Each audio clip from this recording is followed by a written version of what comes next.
Thank you. Thank you so much for watching. Thank you. Have you subscribed? Yes, you. Have you subscribed? You. Yeah, before you go, click. It's free. Click. Just that's it. Have you subscribed? You are laughing. Have you subscribed? Have you subscribed? Thank you. Thank you.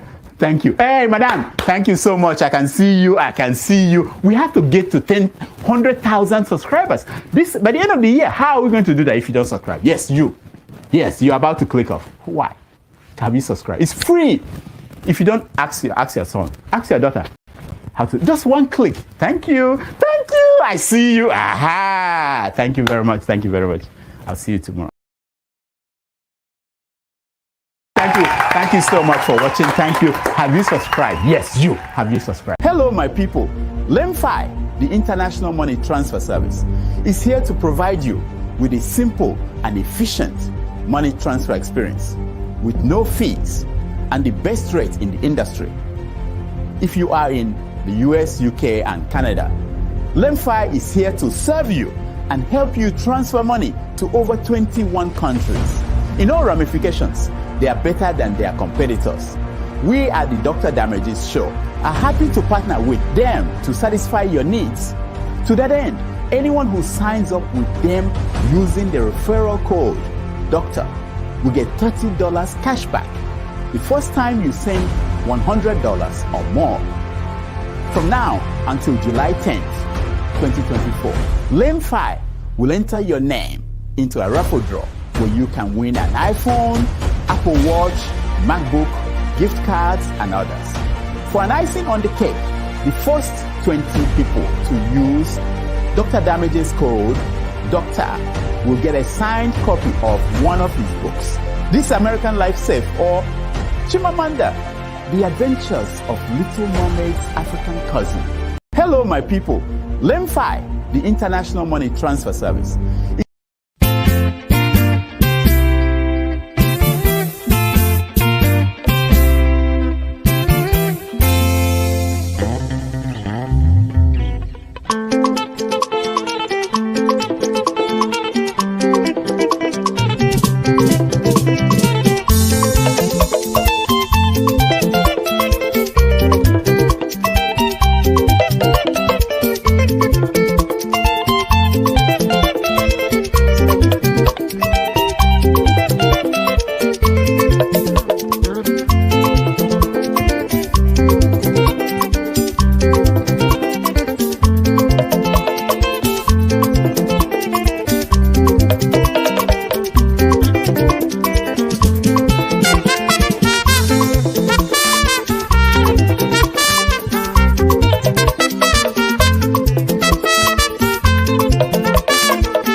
Our heroes past shall never be in vain. To serve with heart and might, one nation bound in freedom, peace and unity. Hey, that's all. Oh, yeah. Arise, O compatriots, Nigeria call obey, to serve our fatherland with love and strength and faith. The labor of our heroes past shall never be in vain.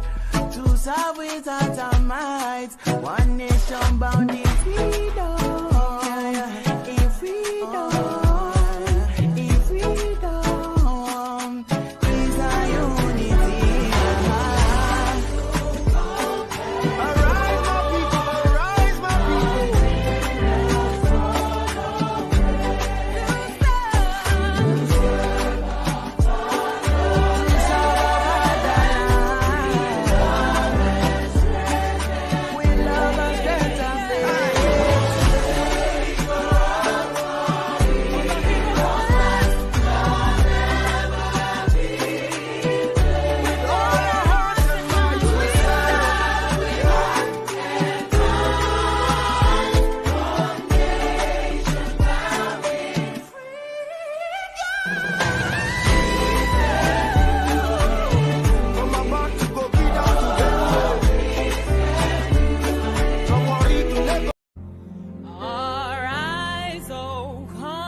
Good morning, good afternoon, good evening, depending on your geographical location. Thank you for joining us this day. Again, another wonderful broadcast here that we will be having. Yesterday or 2 days ago, we discussed the issue in respect to Sunday Igawo's action of going to the Parliament, the UK Parliament, seeking for the UK government to recognize the Yoruba nation. And I think we missed the point. Now, we will be looking at it. We acknowledge unfairness going on, and also this is not about tribe or trying to promote tribal bigotry here. But here is the question before us. According to this, define what is a treasonable offense. Any person who levies war against the state in order to intimidate or overawe the president or the governor of a state is guilty of treason and is liable to the punishment of death. If this definition is correct, section 37(1) of the Criminal Code or Criminal Act. So the question here is Sunday Igbo's action yesterday constitute as what? As a treasonable offense? If yes, then it's a serious matter. And why has it not been arrested? I know we are here to talk about the South versus South governors who is responsible for the continued detention of Nnamdi Kanu. But you see, it is the same thing. It is the same thing as it is that Nnamdi Kanu did, so also Sunday Igbo just did yesterday. The link is already on the comment section. For those of you looking for the link, I have sent the link into the comment section. If you wish to join in this conversation, please click on the link and join this conversation. I will be having a co-moderator with me this afternoon, this lovely evening, coming for you from what? From where I am right now. The link is on this section. Many times I've said it here that Nnamdi Kanu's continued detention is not just from the federal government, but also his fellow kinsmen who actually do not want him to be released, allegedly. But I will be joined here by Kenneth, who will be joining me soon, who also will be weighing into this matter. But before then, is Sunday Igbo's action of going to the UK Parliament, seeking for what? For the government, UK government, to recognize the what? The Yoruba nation constitute as a treasonable offense. Kenneth, thank you for joining me. Dan, the man, thank you for joining me. Now, what on the screen there is Section 37, one of the Criminal Code Act, if I'm correct. I just Google it. I don't have my constitution with me, but I believe it's not in the constitution anyway. Any person who levies war against the state in order to intimidate or overhaul the president or the governor of a state is guilty of treason and is liable to punishment of death. So the Igbo's action yesterday or this week, does it constitute as a treasonable offense? Does it not suggest that its action is what is to intimidate the present government? Let's start with that before we go to Nnamdi Kanu. My co-host today this evening is what? Is Kenneth. Well, I will start with you, Kenneth, first.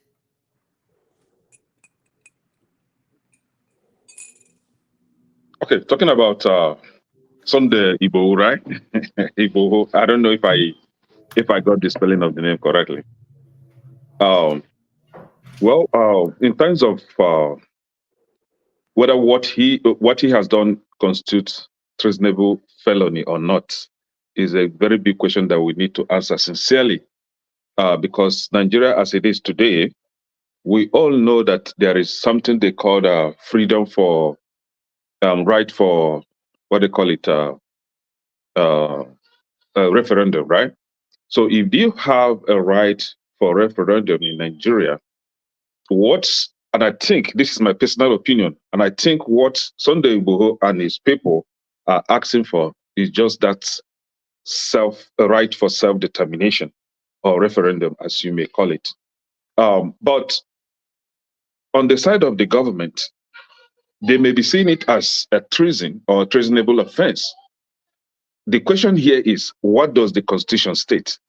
Is the Constitution saying that what he did is indeed a treasonable offense or not? This is something that we all have to look into and come up with the, Okay, look at what is on the screen there. Can you see what is on the screen there? Mm-hmm.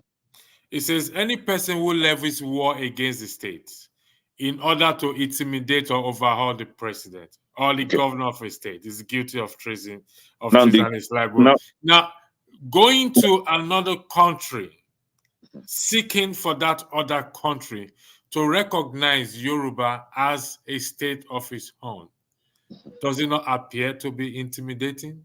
No, the question here is what we should underline on this statement on this chapter of I think you got this from the Constitution, right? No, the Criminal Code Act. Is the word war. And I don't think that, this is my personal opinion, I don't think that Sunday Igboho is waging any war against the government. I think that he's following the legal process of self-determination. When you use the word legal process, do you have anything to back it up? Any reference, anything to back it up with? That was why I said that we need to look into the Constitution and see what the Constitution states. That if you see, is it legal for one to write a statement or write a request calling for self-determination? Because I think that's what Sunday Igboho is doing. He drafted a request or kind of a plea, for self-determination. Okay.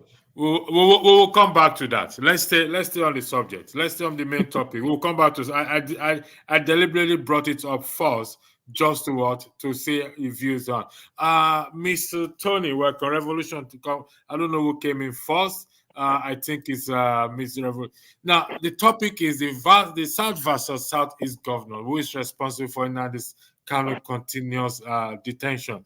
We are all familiar with this statement that a man's enemy is among his own foe. And Showore was in prison. He has been released. I think the same Sunday Igbo was also in prison previously. If I am correct, I stand to be. If I am wrong, I stand to be correct. He has been released. Nnamdi Kanu is still in prison. He has not been released. Same charges. However, we have the South and the Southeast governors.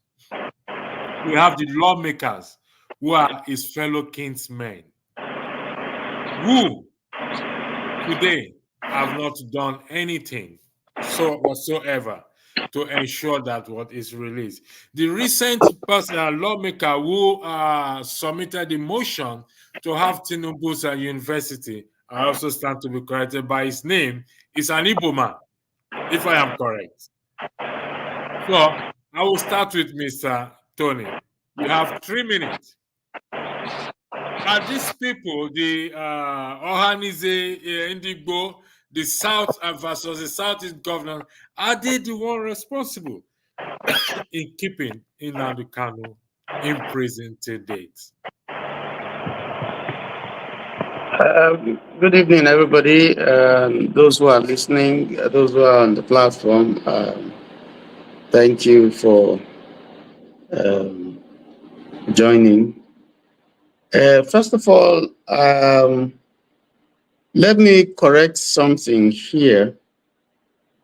It's not quite true that you haven't had people from the Southeast calling for the release of Nnamdi Kanu. But I think it's important to lay the background to the travail of Nnamdi Kanu. The case dates back to 2015, when he was taken to court and granted bail by the government. In 2017, following the invasion of his family house and people were killed, I guess his parents, he escaped and went abroad. And then from there, he continued his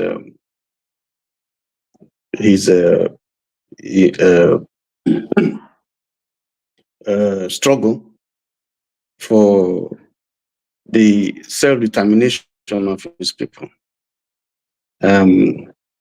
which the government, the federal government, frowned at. On the 27th of June 2021, while he was in Kenya, he was arrested by Interpol, and he was extradited to Nigeria, where he was again jailed, put in jail.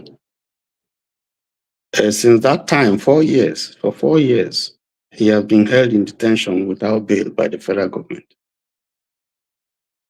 And like you said, we have had similar cases. We have had Boko Haram people who have taken arms against the nation. Some of them have been fully integrated and even put in the army. We also have Igbo, like you said, has had brushes with the federal government. And in fact, he escaped to Republic of Benin. And there was an attempt also to extradite him to Nigeria. He was in jail for a while, in prison for a while, and eventually he's free. We've also also had, other cases. Well, Showore's own was a political thing, even though, again, he was accused, arrested, tried. He's free. So people tend to think that the government is not fair, is not partial in the way it has treated Nnamdi Kanu. Nnamdi Kanu has always claimed that he hasn't done anything wrong, and that his extradition from Kenya was an infringement on his right. So just to summarize, because of time, it's not true that you haven't had interventions. People I just give you a few examples. In January 2023, Soludo appealed for unconditional release of Nnamdi Kanu. June 2023, the governor of Enugu State, Mba, also has called for his release. June 30th, 2024, Mr. Peter Obi has also asked for his release. I saw that on TVC. We have had Showore also call for his release. We have had 50 members of House of Reps call on federal government to release Nnamdi Kanu. We have had Southeast governor. Yes. Mr. Tony. Go on. Yes. Mr. Tony, you said that last statement you made. You've said you've had 50 lawmakers call for his release. Yes. These are lawmakers. Yes. These are those who, correct me if I'm wrong, make the laws. Yes. And you've had 15 senators from the Southeast led by Baribe. These are the people who make the law. And if the federal government is not respecting the law, or the judiciary who has to give the interpretation of the law, in your own opinion, sir, what should the lawmakers have done? Particularly those from the Southeast or Southwest, if you don't mind me asking that question. Well, you see, people have read all kinds of motives to the struggle by Nnamdi Kanu. So much so that when they see any Igbo man, they say it's IPOB. Obi has been called IPOB. Sir, I want us to focus on the question I asked. The question I asked is, the lawmakers, you make law, the judiciary interprets the law. Yes. So if you make the law and the judiciary who interprets the law either interprets it wrongly or refuse to abide by that law, what should the lawmakers do, particularly the one from the Southeast? That's what I said. I said the lawmakers, what can they do? They can only appeal to the federal government, because the case actually is between federal government and Nnamdi Kanu. So the federal government is the one that has gone to court, that took him to court, that is holding him, even when a court of competent jurisdiction has asked for him to be released. Okay. I'll come back to you, sir. So I'll come back. The floor is yours, please. Thank you. You are muted, Kenneth. I think what Mr. Tony is trying to explain is something that most of us are aware of it. However, the question now remains that is the call for Nnamdi Kanu's release from these so-called Southeastern governors, is it just for political gain, or were they truly and sincerely advocating for his release? And also for the lawmakers, were they seriously calling for the release of Nnamdi Kanu, or were they just trying to use that opportunity to buy political votes? Because you and I know that when it happens in the North, the Northern leaders, the governors especially, will always come together, work with their lawmakers, their representatives, and they will all speak in one voice. Now, the question now is, when it comes to Southeast, why is it that we are not seeing that similar force, just as we've seen from the North? Why is it that the South in its entirety are divided? What I mean the South, the Southeast, the Southwest, and the so-called South-South. Southeast, actually. That's where they are. So why is it that they are not in, speaking in one voice when it comes to something that concerns the South? Why must there be continued division among the Southern region? But when it comes to the North, they always stick together and speak in one voice. And whatever they go for, they will always get it. And that's actually confirms that mantra that is in Igbo actually. Anyukonwa milonu oba ofufo, right? When you work together, you achieve a better result. So why is it that there is division in the Southeast, other than in the South, unlike what we have in the North? So we have Ohanaeze accusing the Southeastern governors of stalling that the release of Nnamdi Kanu until 2027. So why are they accusing the Southeastern governors if sincerely the Southeastern governors were truly calling for the release of Nnamdi Kanu? On the other hand, is Ohanaeze also playing to the gallery, trying to seek affirmation from the people? Because we all know that the Southeastern citizens don't even recognize Ohanaeze. We see them as criminals. We see them as dubious elders that always go for their pocket instead of speaking for the people they claim to represent. So now we have that division among the Southeastern governors, and that is a fact between, the Southeastern leaders, between the governors and the so-called Ohanaeze, and maybe the stakeholders from the Southeast. Why are they so divided? Thank you, Kenneth. We'll come back. Mr. Tony, can you take I'm going to Dan, but you're going to weigh in on what Kenneth said based on your own argument. So Dan, the floor is yours, please. Thank you. Yeah, good evening, everybody, from my side, and if it's morning anywhere you are, hello to everybody. Yeah. You see, that's your question. Can you just repeat it for me again? Because you've asked so many questions there. Which one do you want us to attack first? Please, sorry for that. We're attacking that of Nnamdi Kanu. Yes, I know, but Nnamdi Kanu, you said so many questions, so many things. It's continued detention. Who is responsible? The South versus the Southeast governor. Kenneth highlighted the accusation or allegation made by the South against the other party not contributing, or there's a division. So is it the federal government responsible for the continued detention of Nnamdi Kanu, or the South and the Southeast governors? Okay, thank you very much for that. The people responsible for detaining Nnamdi Kanu is the federal government. It has nothing to do with the South people. Though some South people are saying that, Nigeria, everybody will bring up their own version of things. Or the Igbo leaders, they don't want Nnamdi Kanu out because if Nnamdi Kanu comes out, nobody will respect them again. Nnamdi Kanu is the leader of the Igbos and things like that. So this is what is going on among the Igbos. You understand? And if you look at history, the Igbos, we are not together. You understand? If you look at the history of the Igbos deeply, there's always a big challenge among the Igbos.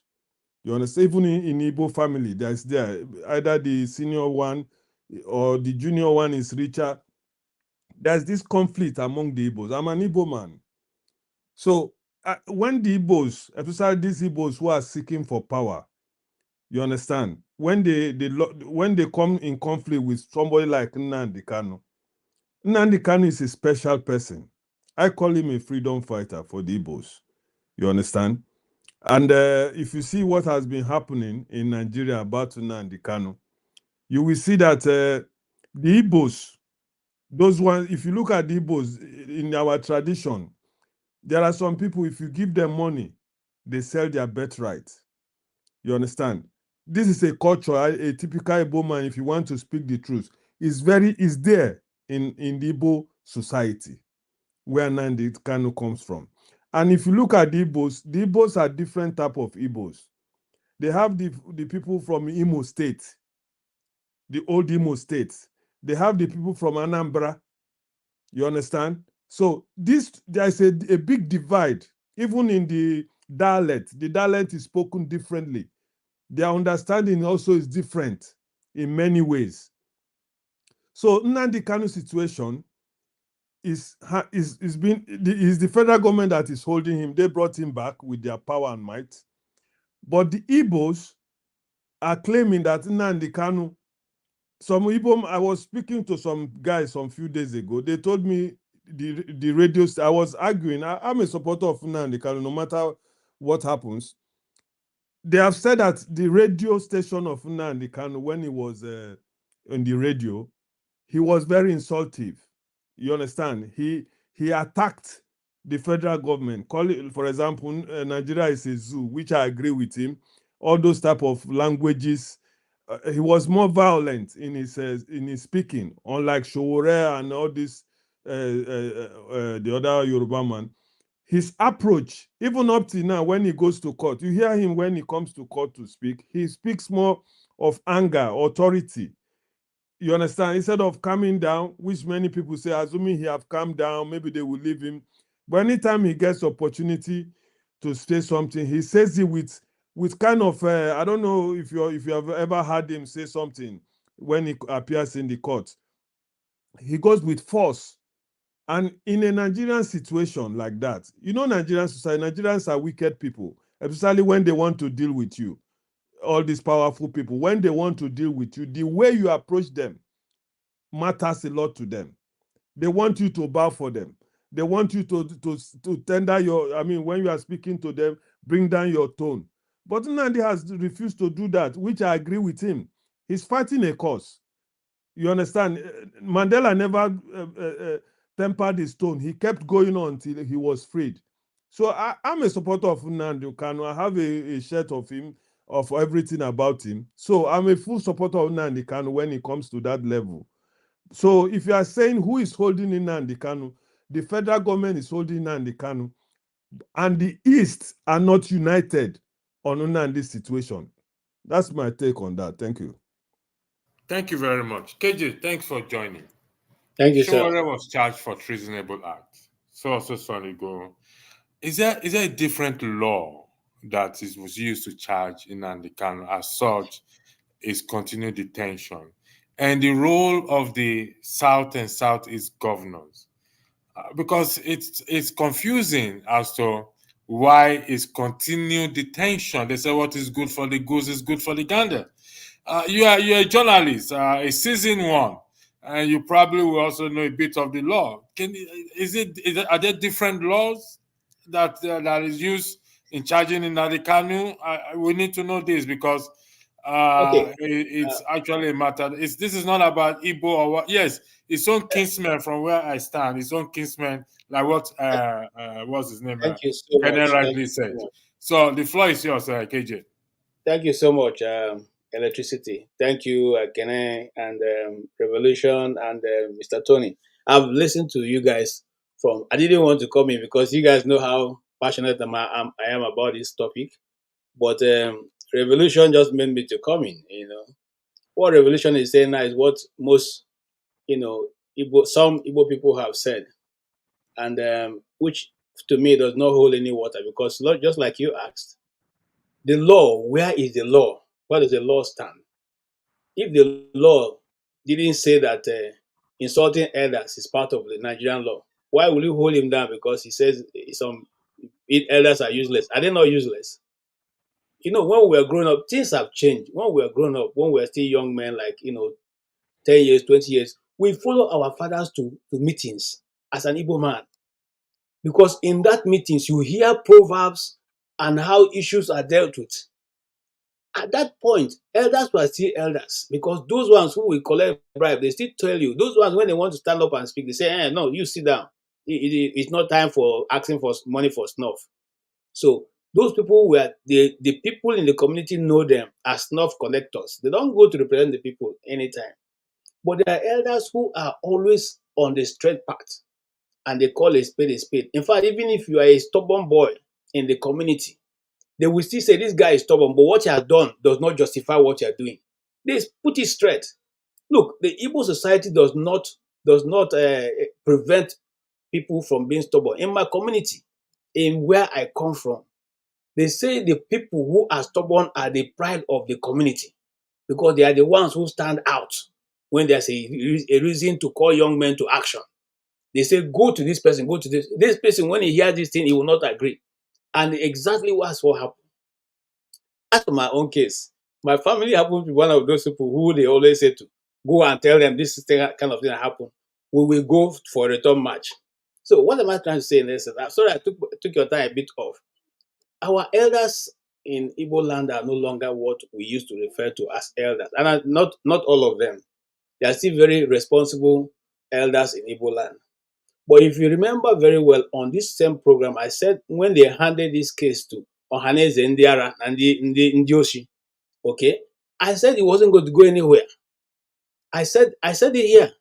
At that time, Chief Emmanuel Wanya was still very much alive, and I said it's not going to go anywhere because these were the same people were handed over to Emmanuel Wanya and the governor of Imo State.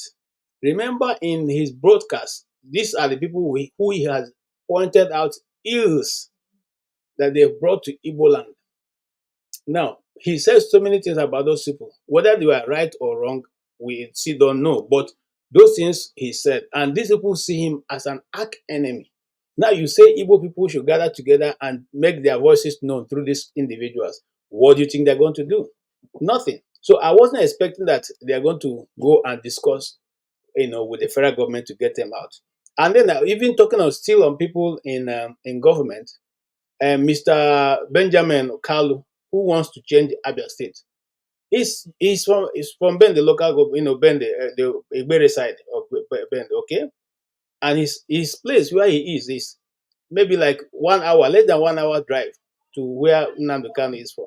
So in other words, even if it's not representing him as a representative, he is number 6 man in Nigeria. And he told the whole world that he and Tinubu are 10 and 10 pence. In other words, he could tell the president, just assuming that they wanted to, secure a release, he could tell the president to release this man. All right. Having said that, let's go back to the law. What did the law say? Now and I'm saying it because I followed this thing right from the beginning, right from the shooting in Umuahia till today. Nnamdi Kanu has secured more than 5 court judgments in his favor. One of which said that you cannot try this man because there's a law there's a one part of law that says you cannot put something on nothing. Okay, I've forgotten what they call it in the French in the Italian language, but it's simply saying that you cannot lay something on nothing.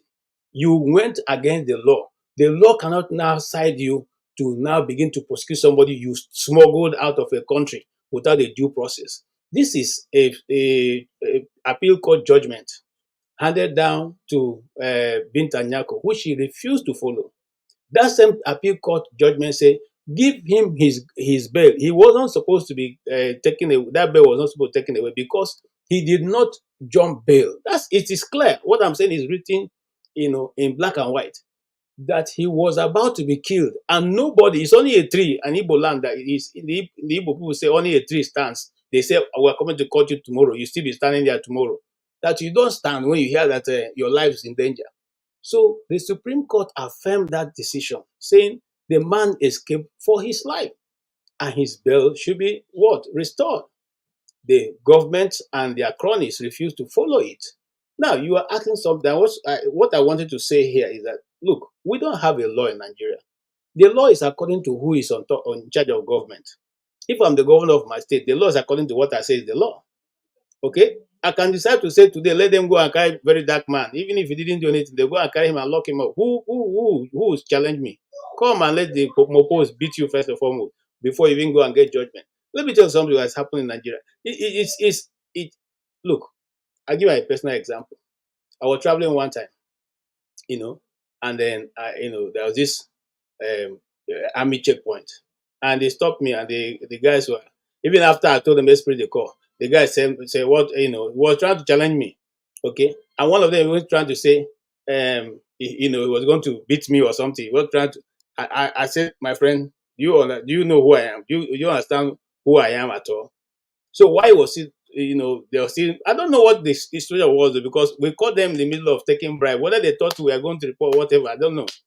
Anyway, I called a friend of mine who's a general, and I told him, this is why I am. He said, okay, let me tell you what he told me. Don't answer them. Don't say anything. You know why? I said, no. He said, because if they begin to slap you and beat you, the damage will have been done before my boss get there. So don't even say anything. Just wait for me. They are not going to agree to take the phone. And that's what they did. They didn't take the phone to speak to him until another, Land Rover came. So what am I trying to say in essence? That is how the law works in Nigeria. It doesn't work with following the due process, what is written down, black and white. They follow who is at the top. That's who they listen to. If you are not at the top, my brother, forget it. If you don't know anybody in Nigeria, my brother, forget it. No matter how much money you have. Why did Abiola contest for election? Because he was, pushed out of the road in the first place. Okay, by an ordinary man, he felt he could. I mean, he couldn't have done that to him, because some bloody civilians who had the authority of power were dealing with him the way he didn't like.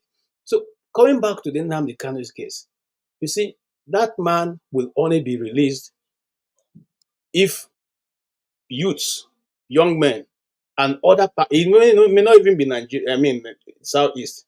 Other people intervene on his behalf, because the way the case is now, the government is caught in between. You cannot say you should go, because you don't know whether he's going to sue people for wrongful detention. Okay. So you are caught in between what to do or what not to do. But in the face of that, I want to strongly say and agree with those who have spoken before me. There are people in the East who are also satisfied in his being detained, because they know if he comes out, just the small example he showed in Ebonyi State, okay, is going to be replicated. When he says, okay, Tony cannot contest, people will say, oh, we agree. Kenneth cannot contest, people will say, we agree. So that's what the politicians from the East are afraid of. And that's what they are afraid of. They are not sure who Nnamdi Kanu will come out and say, okay, they should vote for or not vote for. They are afraid of Right. that. KJ. So, in essence, Hold on 1 second, Ken. I'll come to you. These are the charges. If I am correct, if I am wrong, I stand to be corrected. Terrorism, treason, involvement with a banned separatist movement, inciting public violence through radio broadcasts, and defamation of Nigerian authorities through broadcasts. Is this correct? Yeah, you see, they've amended the charges so many times that we don't even know what is there now. Remember before now, there was one said he was charged with insulting the president. He said the president is a fool. And Okay, that was if that is it, that means every one of us, including Mr. Tony, who does not insult anybody, should be in prison. yeah, that Because was part of the charges first. That was part of the charges. okay. Now, let me tell you let me where start with where Mr. the Tony. problem is. I'm coming, Sorry. and I'll round up with that. The Okay, go problem ahead. is with their last charges they submitted to the court. Okay, Nnamdi Kanu's lawyers was able to ask them, which was the reason why the Supreme Court quashed everything. Said, where did Nnamdi Kanu commit the treasonable felon that people are charging him for? You said it was through a broadcast. Where was the broadcast held? The broadcast was in London. They cannot say in London, because if they say in London, it's outside of the jurisdiction of Nigerian courts. So based on that, they went to rewrite, just like they're doing with one man in America now. They went to rewrite the thing again and remove London, okay, and just said that he defamed Nigeria and the federal government in the broadcast.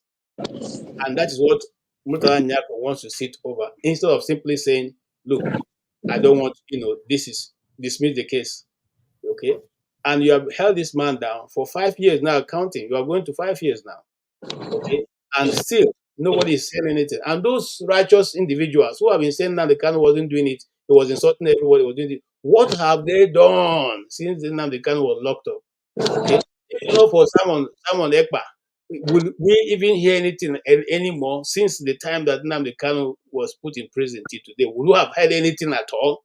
Has anybody done anything that have moved the needle from that point. Those who say it's insulting people, what have they done to actualize what is going on? All right. Let us not talk about Sunday Igboho, because if you go back and read the history of Sunday Igboho before he became prominent the way he had become, I'm sure that you will not be able to also say, not say certain things here. Okay, but let's leave it at that. Let's call everybody now a freedom fighter and classify them as that. Thank you. Okay. Thank you very much. Can I will So, go around again, 5 minutes, 5 minutes each. I think, Go ahead. yeah, I think I will agree with Mr. KJ, 99.9%. And my agreement with Mr. KJ is in response to your question, which was, what the allegations against Nnamdi Kanu, treasonable, whatever, those nonsense that they wrote there. But the fact is, those charges has been dropped already. The secession group or terrorist group they referred IPOB to be, that has also been dropped. And the question now is, what are they charging Nnamdi Kanu of? They have nothing, like Mr. KJ stated. You can't charge somebody on nothing. You broke the law, the law. You broke the law, and you cannot proceed with persecuting Nnamdi Kanu since the law has been broke already. So you have, for you to follow the for you to actually charge Nnamdi Kanu, you have to follow the due process. You have to return him back from wherever you picked him up from. Then you follow the legal process. Now, while KJ was saying, giving his speech, he said that that both, I think he was trying to allude that both the Ohanaeze Ndigbo and Southeastern governors are not being truthful to themselves. And I agree with him. My thoughts actually is, could this be a calculation at play? Because it's either this bunch of, sorry, I have to, maybe if I use this word now, I'll be committing treason again now. I was just about to caution you to mind the word you are using, please. So, does it mean that both Ohanaeze and Southeastern governors are either afraid of confronting the federal government, or is it that they are just there for their selfish interests? Like we all know that the governor of Imo State was the one that appointed the former, what's his name? Before Emmanuel Iwanyanwu, the guy that just died like last year or 2 years ago. And then he appointed Emmanuel Iwanyanwu again. Emmanuel Iwanyanwu has kicked the bucket as well. But the problem is, one Nyanwodo, maybe we have forgotten this imbecile, right? Nyanwodo was the one that actually sold Nnamdi Kanu out. My brother, let's have a conversation as brothers. He took Nnamdi Kanu out and sold him for free. Where is Nyanwodo today? Obiozo, where is Obiozo? Nyanwodo is still alive, but dead person is better than him. Where is Obiozo today? Where is Emmanuel Iwanyanwu today? The earlier our people understand that the fight that Nnamdi Kanu is fighting isn't for Nnamdi Kanu and his family, it's for the Ndigbo, the best for us. The earlier we understand that we, the Ndigbo, have been insulted severely by the Nigerian government and by our so-called brothers that we think we are fighting the same fight. The earlier we understand that we need to defend ourselves. It is beyond just calling for secession. Our land is being occupied by Fulani terrorist group today. Just recently, in Imo State governor and their useless representative were trying to bring down IDP camp in Imo State. Okay. Are we in war in Southeast? Why bringing down IDP in Southeast? For what? This is just a way to infiltrate Southeast with terrorism. Thank God for the youth of Imo State that went and burned that stupid building down. We don't need IDP. What we need in Southeast is railway line, just the way they connected every other region and bypass or offset southeast. We need railway line in southeast. We need what they call it, port authority. We need port, just as we have it in Lagos. We need one in southeast. We need the presence of federal government in southeast. That is what we need, not IDP. All right, we don't need that. Thank you. I'm going to take you on some of the things you said. Dan, before I come to you, let me go to Mr. Tony. Mr. Tony, I observed that you were shaking your head when Kenneth was speaking. I don't know if it's in respect to what he said. You want to weigh in on, or it was just a normal? You were just shaking your head. Yes, there were a few things that he said that are not correct, but let me start by agreeing with KJ, because he brought in some clarity into this issue, this case of Nnamdi Kanu. Not being a lawyer, I can only speak as a layman, and I can only speak the things that I have read. Now, the case, there's a charge against Nnamdi, seven count charge of treason against Nnamdi Kanu. And like KJ said, the part of the defense, what the defense claimed, is that the offense that was said to have been committed by Nnamdi Kanu was done outside the jurisdiction of Nigerian courts. By that, that being the case, they do not have jurisdiction to try him. He has made that point. Secondly, the defense has also indicated that the way and manner through which he was brought into Nigeria was an infringement on his fundamental human rights. And against that background, when the case was brought to court, the appeal court looked at the case in 2022 and discharged him and acquitted him. But the federal government appealed that judgment in the Supreme Court. And on December 15, 2022, the Supreme Court ruled and nullified the judgment of the appeal court, which was headed by Justice Adefope Okoje, and asked that the case be retried, again by the lower court. And that's the stage where we are now. So there's a 7 count charge against Nnamdi Kanu by the federal government. So it's not true. Okay, Mr. Tony, what was the ground? What was the ground that the Supreme Court used to dismiss the judgment and was asked to be retried, please, if you don't mind? Well,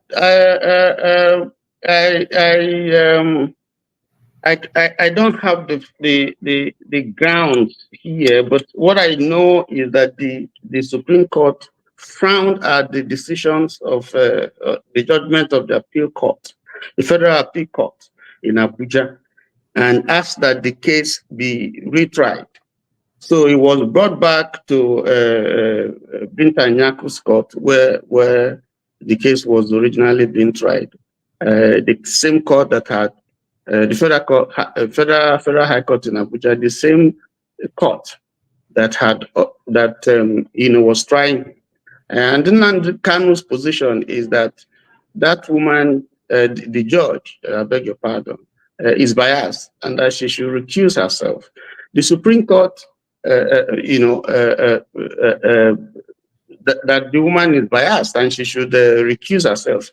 And so, against that background, she sent the case file to the chief judge in Abuja, and then that one looked at the case and sent it back again to Justice Binta Nyaku, saying that she's a fair woman. To this case, 2 previous judges who were on the case had recused themselves, and so for Nnamdi, and it was done. And for Nnamdi Kanu to now ask for a 3rd judge to recuse herself from the case was not acceptable to the court. So the chief judge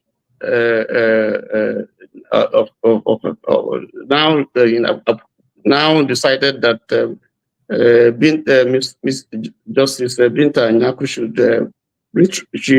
retry the case, and so that's where we are. But the point, so the point is that it's the federal government that has taken Nnamdi Kanu to court, and the federal government is the one that has that can only ask for, maybe the Attorney General is the only one that can advise the president to, give an order of mandamus or nolli prosecute, so that Nnamdi Kanu will be freed, or at least be granted bail unconditionally.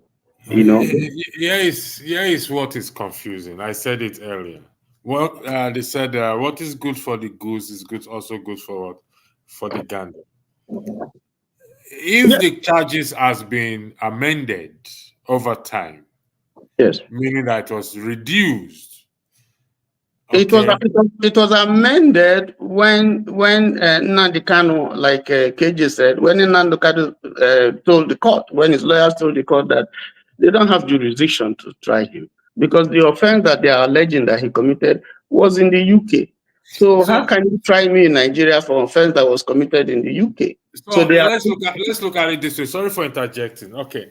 Yes. If they said if you are, I mean, you can amend charges. I've seen a case where they charge, but in this case, the argument is the Nigerian government don't have the jurisdiction or the authority to try. So should that be amended or be quashed? Should the charges be amended or be quashed entirely, or be sent to the UK government to try? That is, if the UK government will try it.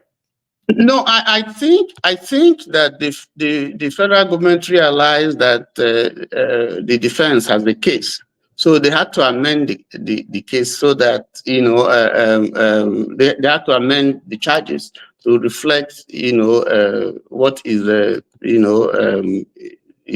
church, the courts, would have jurisdiction over. But you see, let us look at this thing a little bit more dispassionately, because the case has also been politicized. Al Mustafa was in court for years. They didn't grant him bail. It took a long time. So it's not as if we are seeing something that has not been done, but we're looking at fairness here and justice.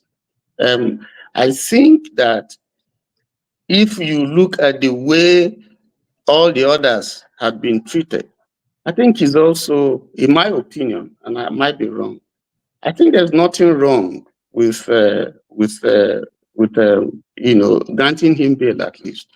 And the federal government, but it's a little bit political, because there are people who fear, one, that the seeming almightiness of Nnamdi Kanu would rub off or would be negative to their maybe political ambition. There are some people in the Southeast who have that kind of feeling. There are people who also are suspicious of his modus operandi, the way he has operated. There are people who are not very, very comfortable with his style. And so it's a little bit complicated. And I think in dealing with the issue, I think we should be open-minded. My just to end, to summarize my thinking. Again, I say I'm a layman, so I'm limited strictly because I'm not a lawyer. My thinking is that if you want to end the restiveness in the Southeast, you might want to see how you can release this young man. A lot of damage has been done to him. He's been in prison for 4 years without bail. That's unfair, I think that offense, whatever it is a bailable offense. And I think Abari has been there standing for him. He is the senator representing his constituency. He has been doing whatever he can to see that, but there's a lot of damage that's been done to this man. And if you can release people from Boko Haram who took arms, what has Nnamdi Kanu done that is more or worse than what Boko Haram people have done? So in the interest of fairness and justice, I think it may be what the one. For instance, the president, he's not going to lose anything because he has the power to say, okay, order the attorney general, and then give nully prosecute. So they stop prosecuting him, and they can sit down with him and work out all the other modalities.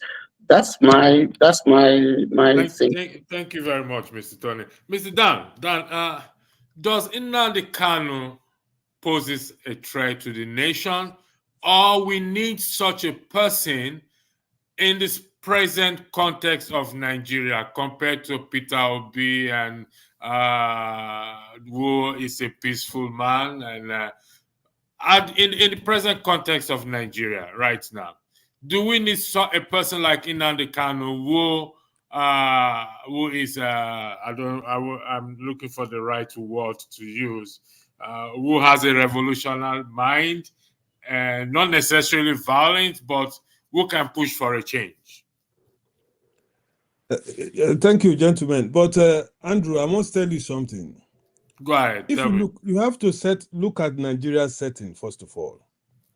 That's where we want to deal with this question of Nnamdi Kanu. You have to look at our society. Are we a sane society? No. Sorry, Dan. CM, welcome. I did not ignore you. Dan, go ahead. Yeah, we are not. Nigeria is not a sane society. Nothing works how it's supposed to be in Nigeria. What Nnamdi Kanu is undergoing is punishment from the big boys. No matter what the courts will say, this is, oh boy, you want to tell us you are stubborn? Okay, we don't get you. We'll go show you pepper, which is a normal statement in Nigeria. That's what is happening to Nnamdi Kanu. You understand me? If you now, to answer your question, whether we need people of his temperament in Nigeria, Obi is soft in our own view. Nnamdi Kanu is this type of guys. They don't care what you will do to them, where they are. Even in the courts, when he speaks with authority. You understand? And these guys, Nigeria being a country that doesn't respect nothing, no law in that country, nothing works. If you become tough to these guys who have the power in Nigeria, they will punish you. Nnamdi Kanu is just undergoing the normal Nigerian punishment. That's all. Nothing. Nnamdi temperament, of course, we need people like that. If, for example, someone like Peter Obi now that has got a lot of backing, you understand? If Peter Obi has such temperament, you understand? You will see that he will be in a different scale now because he's part of the system. The people are behind him, and he's trying to fight for his right that he won the election, for example, last election.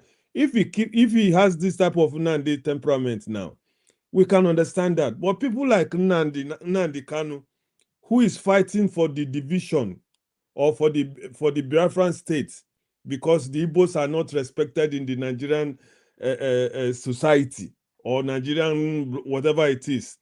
This is where he's fighting. And for example, for instance, I used to mention something about revolution, but some people don't understand what I'm talking about. The system that Nigerian is running, we have to break that system off so that people like Nnamdi Kanu, people like Peter Obi, then we have a chance. But if the system remains how it is today, Nnamdi Kanu has been to court many times now. They freed this guy. Even they awarded him. There was one of the cases they even freed him and asked the government to pay him money. You understand? So all these things has been done. The normal system has been followed. But our Nigerian system, which we always try to ignore sometimes when a case like this comes up, when we are discussing like this, we should not forget the system in Nigeria.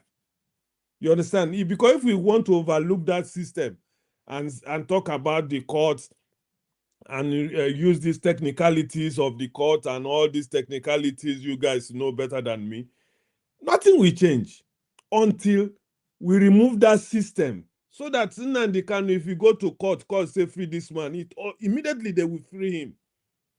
But if the system remains, unfortunately, nothing will happen, no matter his temperament, or even tomorrow if Obi decide to be like Nnamdi Kanu, nothing will change. Thank you.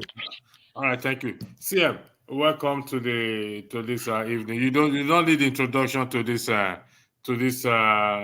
topic. However, looking at the topic, I believe you've seen the topic. Could you weigh in straight on the topic itself, which says South versus Southeast governors? Who is responsible for Nnamdi Kanu's continued detention? The floor is yours, CM. Okay, thank you, Electricity. Good evening, everybody. It's quite night here now in the UK. The simple answer is none of those options are responsible for Nnamdi Kanu this thing. They should have put the third option. The person holding Nigeria, holding in Nnamdi Kanu is none of those governors. It's just the government. Federal government decide not to release him. It's as simple as that. The thing about going a bit further, the thing about Nnamdi Kanu's case is that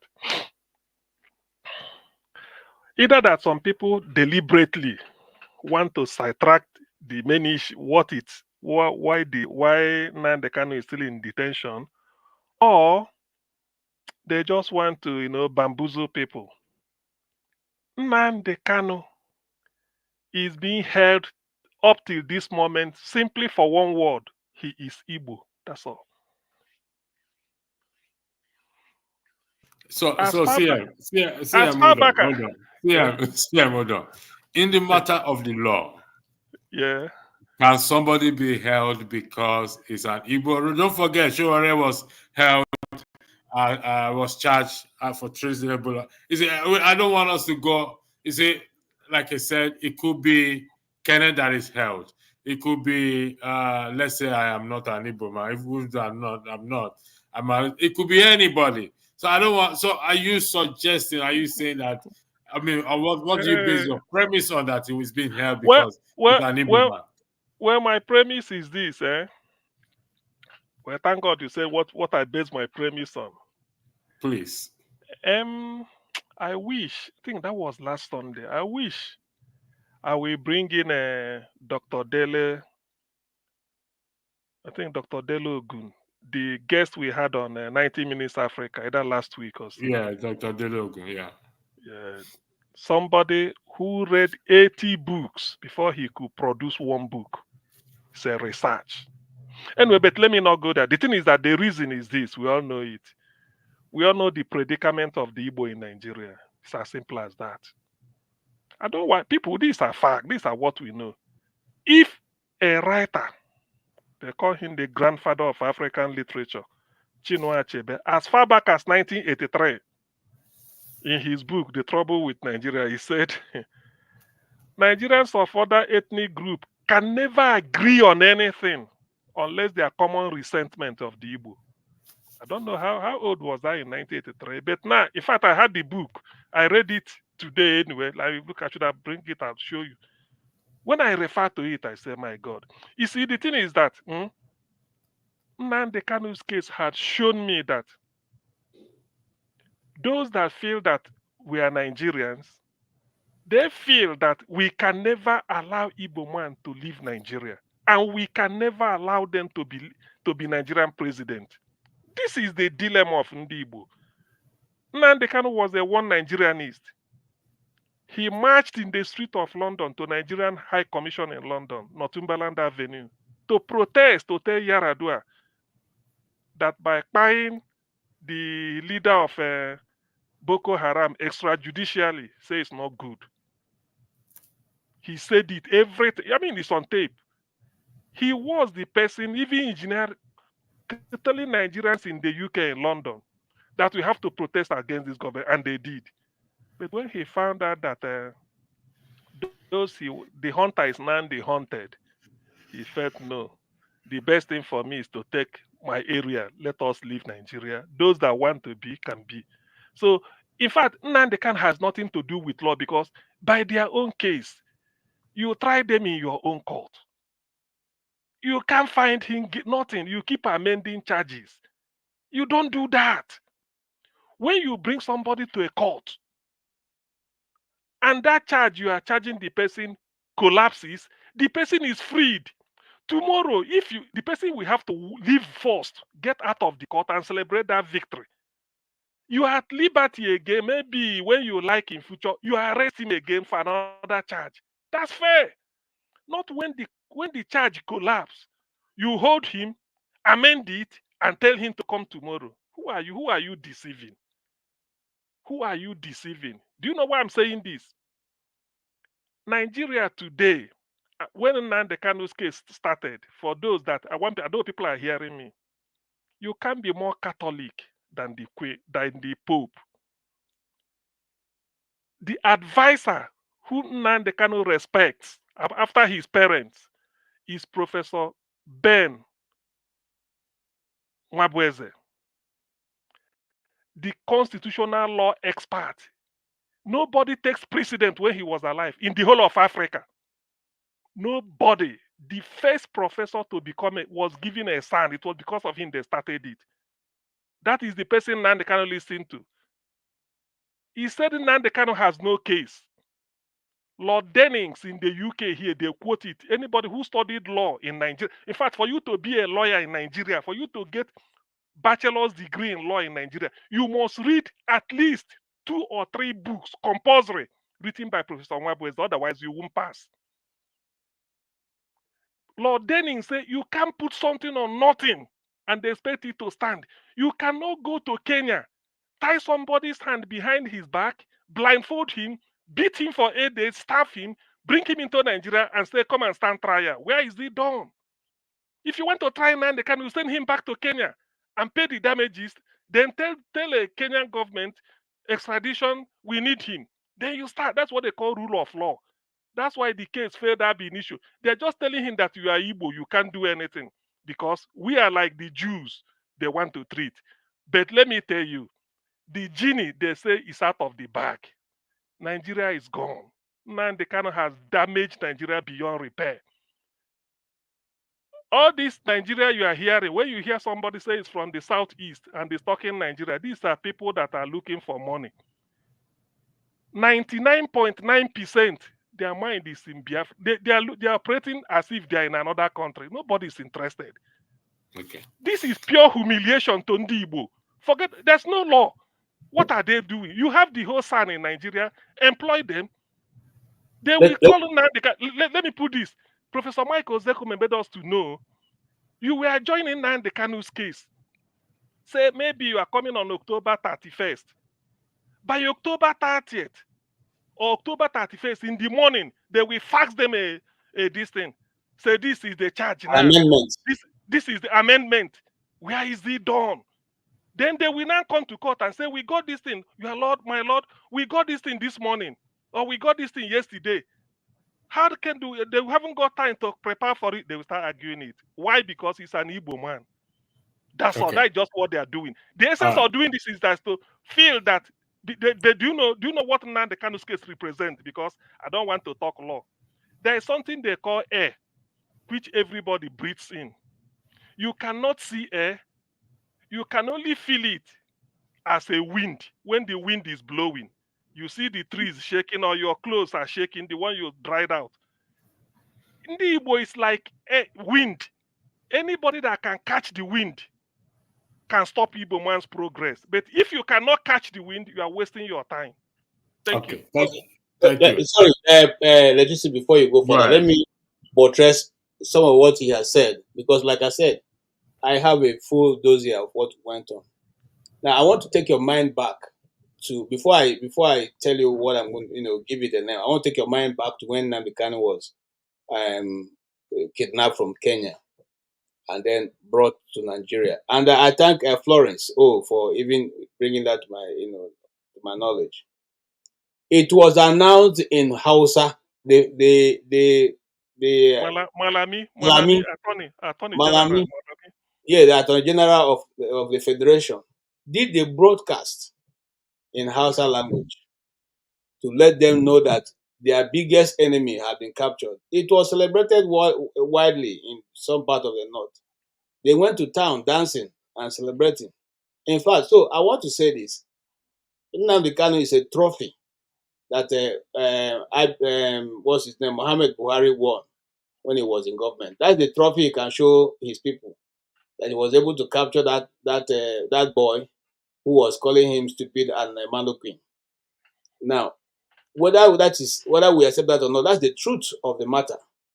And then if we say we are a federation and it's not about the fact that it's Igbo, why was he allowed, or why was it necessary to broadcast in Hausa language that would have captured this individual? The video is out there in the internet. For those who want to argue and say maybe we are now spinning stories here, you can go to the internet and search for the video and watch for yourself. The whole of that broadcast that lasted about 30 minutes thereabout was all in Hausa, and nobody questioned it. In the Federal Republic of Nigeria, where the lingua franca is English, nobody questioned it. The Igbo didn't question it. The Yoruba didn't question it. The other minority tribes didn't question it. Why was it in Hausa? No MBA didn't go to court to say we are surprised that they are making a national broadcast in Hausa language. Gentlemen, do you think we still have a country that has law? The answer for me, no. All right. Let's Mr. Tony, Dan is we'll do this. I want to run an exercise here. Going by what CM said. Do you think, in your own opinion, if you don't mind, let's leave it as yes or no, I'm going somewhere. Do you think Nnamdi Kanu is being held down because he's an Igbo man? You know, it's difficult to say yes or no, but I will say capital yes. Okay. Thank you. KJ, is that the same thing? Mr. What? Tony? Yes. Mr. Tony, okay. Do you think... Yes. And I have my reasons for saying yes. Yeah, so we'll come to me. that reason. I know. Mr. Tony, do you think Nnamdi Kanu is being held, his continued detention is because he's an Igbo man? Oh, that's a perception because of the way he's been treated. So people think, but I don't think that's the reason why. Can you give me your argument, please? Well, you see, there's an offense. There's an offense that has been alleged that he committed against the Federation. And we have, like I said, I mentioned Al Mustafa, you know, we talked about Igbo, we talked about Howare. So it's not as if we haven't seen these types of cases, even though they may not be exactly the same thing. But all of them border on threats to the nation. My own growl with the way he has been treated is that, I mean, this case has gone for a long time, and I don't see any reason why there cannot be a resolution outside court, because those other ones were resolved outside court. The young man has suffered a lot of, you know, his family, you know, just because of things that he has said, which the nation found offensive. But I think that in the interest of the nation and in the interest of the Southeast, because it's affecting trade, it's affecting security, lives and property, I think the same way that the government, or even the Niger Delta, as those cases were resolved, I think there's a need for the federal government to be a little bit more magnanimous and set the guy free. And you know, they can set the parameters, and then, but there's a fear, not just by the federal government. And there are also the fears, even in the Southeast, by some people who feel that Nnamdi Kanu, releasing Nnamdi Kanu would outshine and maybe take away whatever mileage that they may have as politicians and so on. and and so on and so forth. But to narrow it down to the fact to a feeling that is because he's Igbo, for me, would be too simplistic. Okay. Can you educate us? How long was Al Mustafa held behind bars, please? Sorry, before you go there. No, I'll come to you, KJ. Hold on, sir. I want to ask my question also. Sir, you have said that with due respect to you also. All those other people you mentioned, where were their crime or what the criminality they committed, where was it done? In which place? That is why that of Nnamdi Kanu is slightly different, because part of his claim is that, listen, whatever you allege that I committed was committed outside the country. So, but again, the Supreme Court has nullified that. So, and that's the Supreme Court is the highest court of the land.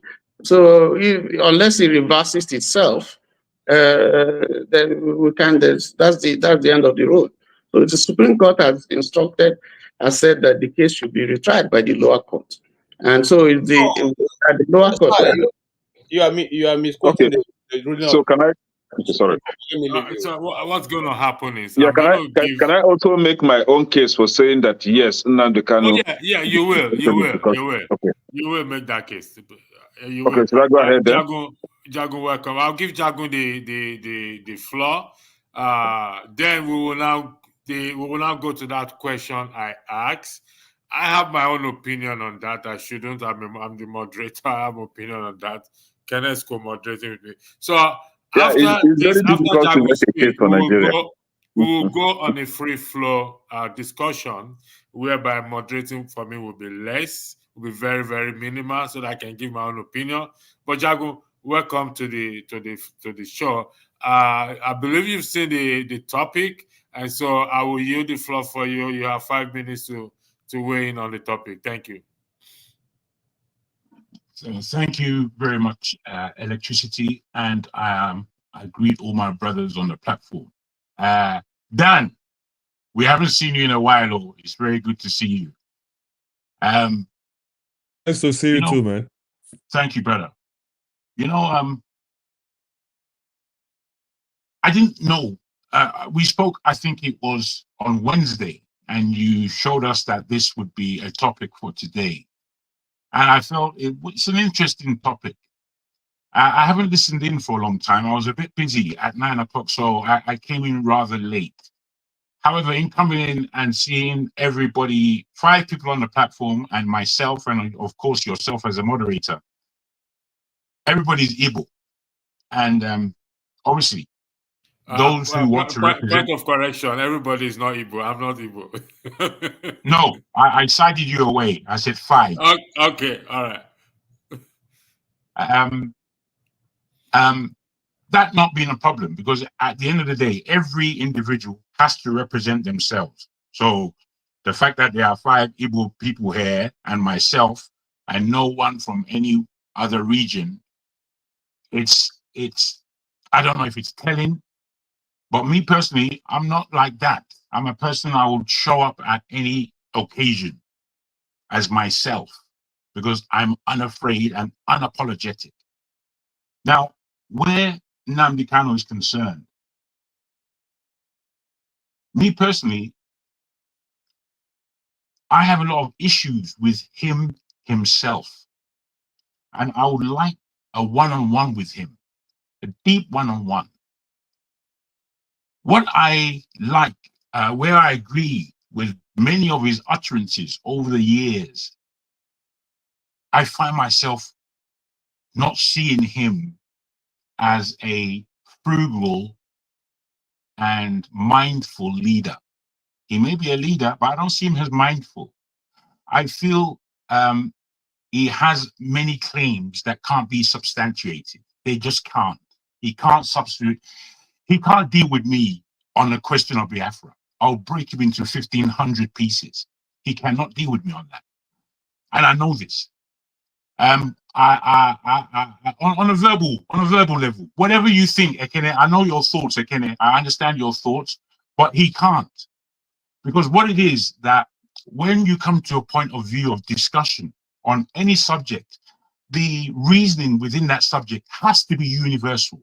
It cannot be just cultural. It cannot be just your own. This is what I believe. So to hell with everybody else. There's nothing like that. And I know a lot of people follow that agenda in their mind.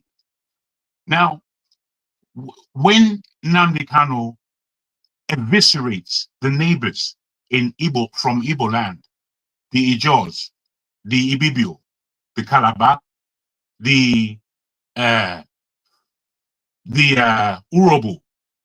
the Edo, the Yorubas, he just eviscerates them. And I'm listening to him and I'm thinking, is this palatable?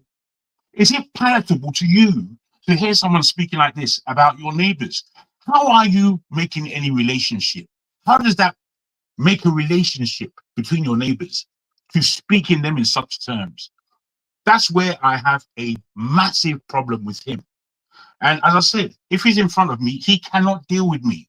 He won't be able to deal with me on an intellectual basis when we're speaking about this thing called Biafra. I'll break him into a million pieces, verbally. I understand what people think. You know, in Nigeria, we have a lot of pride within our tribal group. But there's sometimes you can overstep this thing called pride and step on everybody else's balance.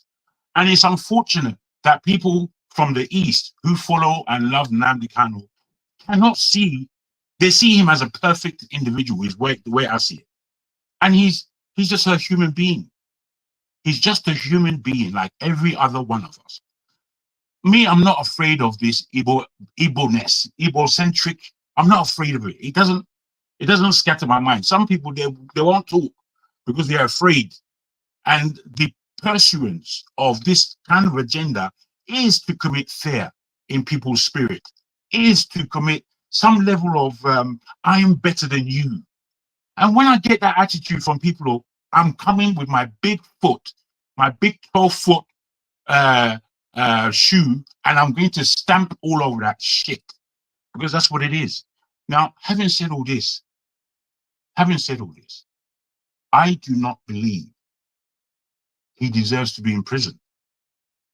I don't know why they have him there for this amount of time. I again look at just the Nigerian way of doing things as completely awful. And how do we balance things? We are the most unbalanced people on this planet. We don't even have to go outside of our family to be, if we're being honest or amongst ourselves here, we don't have to go outside of our family to see the imbalance that is Nigeria. We don't have to go far. We just look at your brother, sister, mother, father, uncle, auntie, whoever it is that is unbalanced among us. We don't have to go far. Now, if we're unbalanced within each of our families, it's obvious that we're going to be unbalanced in the society. So I don't want to really speak trash and start lauding something like somebody is not a human being. We are all human beings and we are fallible. We are able to make errors. We are able to make mistakes. It's only whether or not we can look and see, oh, you know what, I made an error there, I apologize. I think possibly it's because the way Nigeria is, that apologies, I mean real ones, based on real issues. Thank you, Jago. Apologies aren't really what we do in that country, because we have to hold our own. Because as I spoke again, because it's a Nigerian context, apologies are looked as I've won, or you're a failure, or something on that level, as opposed to be taken in the spirit that an apology is meant. I would end there, allow the conversation to go on. I have a lot to say. Thank you. Thank you very much. So we'll go back to the question I asked. I will start with myself first, if Nnamdi Kanu, then I'll go to Kenneth. We are now in a free flow mode. But let me say this. Jago, you highlighted the people here. It's not an Igbo topic. It's not centered on Igbo. It's centered on justice. on fairness and what and equity. Yes, the person it concerned is an Igbo man, but it's centered on, I don't do tribe. It's centered on justice, fairness, and equity. I asked Mr. Tony how long was I don't know the man is in there. I forgot his name. Pardon? Al Mustafa. Major Yeah, Al Mustafa. how long was he incarcerated for? Please. I don't know, but it took years. It was for years. I got to calculate it. But he was from Abdul Salami to when was it released? From Abu Salami to maybe up to 4 years too, as well, or more. And what was the charges, sir? Please, if you don't mind, do you know the charges, please? Well, they border on security and all the mess under Abacha. It was Abacha's Sir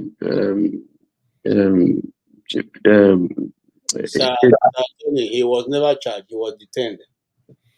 yeah, okay. He was taken to court. He was taken to court. Different because Al Mustafa was one of the most powerful, in fact, if not the only powerful major in Nigeria after the one we read about, which is Major Chukwuma Nzogu. So it's a totally two different things. I know, And So what was it held for? Okay, let me help Tony. I know this is not my time. I just want to help Tony. I still have my time. Mustafa was arrested and detained for 1 year. The reason being that he was charged of for the murder of Kudrat Abiola. So he was later released after a year. Then he was also again rearrested and detained for allegedly plotting for 4 coups. And when he was under Sani Abacha, he was using his office to terrorize every other officer. In short, he was so powerful. Oh, sorry. I think we lost Ken. Okay, can I? No, I'm here. Okay. He was so powerful that he was punishing his seniors. So those seniors now were taking revenge against him, and that was why he was detained. So El Mustafa's case is entirely different from Nnamdi Kanu's case. Nnamdi Kanu did not murder anyone. Nnamdi Kanu did not plot any coup against any government. Nnamdi Kanu did not punish army generals or army officers that were now taking revenge on him. So Nnamdi Kanu, he's just a civilian calling for a legal process of doing things, which is secession. So I don't know why you are trying to log on Nnamdi Kanu or Mustafa. Did the court find Mustafa of any crime? Mustafa is a free man today. He even contested for presidential election last year. No, I'm asking you. You said he was punishing generals and then he killed Kudirat. Did the court find him guilty? Now, there is a question that hold on. It's something that you need to now clarify. Now, why are you saying or trying to equate Nnamdi Kanu's case to that of El Mustafa? Two different things. I think you maybe you didn't quite get me. I am saying, if we are looking at it from the prism of injustice, then it falls within that purview. And I'm saying El Mustafa was accused of murdering someone. Accused. Yes, accused. Just as Nnamdi Kanu is being accused. Nnamdi Kanu is being tried under Section 174 of the Terrorism Prevention Act of 1999 as amended. And how do you defend terrorism? How do you define terrorism? And what did Nnamdi Kanu say or did that qualifies him to be a terrorist? That's. Are you asking me? You should ask those who are trying him. No, you are the one defending his charge now. I am not defending anybody. You see, I think you have a wrong perception of my position. Tony, it's okay. Let me just handle my question. That should make so that some kind of people can understand where you can know exactly where you understand. I have two questions for you, but it's just a very simple answer. If you know it, you say you know. If you don't know, that's all. The first one is, can you name a Nigerian, whether living or dead, who has been extraordinarily renditioned and brought to trial? Just the name, if you know, you tell us. If you don't know, you say you don't know. Number two, have you ever heard of a Nigerian who was given bail while he was in his house? The military invaded his house with the intention to kill him. If you know of anybody, you tell us, oh yeah, this is the person. If you don't know, you say you've never heard of it. Just for us to know. And then the third one, because I need names. Have you heard about a Nigerian who was renditioned, brought to placed on trial, started the trial from the High Court to the Appeal Court to the Supreme Court, and they have to go back to start again at High Court? Have you ever had it, any Nigerian in history? If you know, you say yes, this is the name. If you don't know, you say you don't know. Mr. Tony, before you respond to that, I need to set a premise here, please. Let's do it this way. If I say something, for example, and it's not correct, I think we should challenge the argument rather than putting an individual on the spot. So if I say something that is incorrect or you want to challenge CM, I think you should challenge it, or challenge Mr. Tony's position or argument, I beg your pardon, and not put anyone on the spot. We are making this a free flow discussion. I want to do less moderating.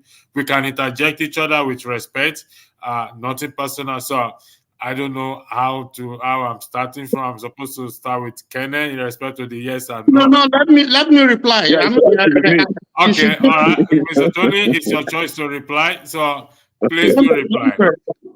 Yes, when I started speaking, I did say that Nnamdi Kanu's case didn't start in 2021. It didn't. That was when he was renditioned. The case started in 2015, and the offenses that he was alleged to have committed is quite different from the 7-count charge that was brought.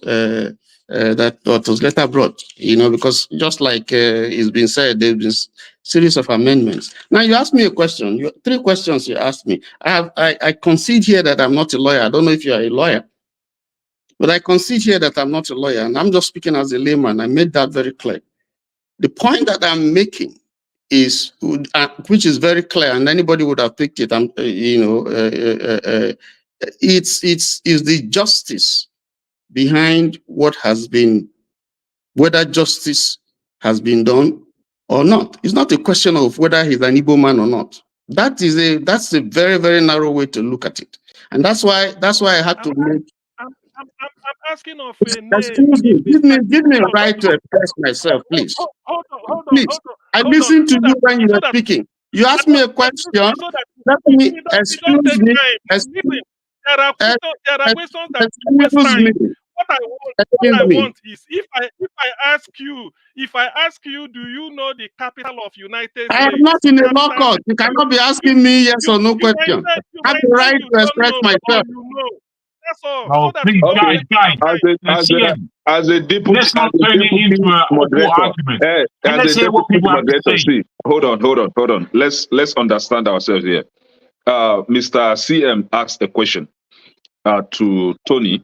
Mr. Tony, if you know the answer, give him the answer. If you don't know, let's get to another person. I'm trying to explain, and he's asking me, you want me to say yes or no? Previously, Electricity asked a question, yes or no. But I don't think CM was asking yes or no question. He was just asking you to give him names. It's very simple. If you don't know, you don't know. You say. Simple.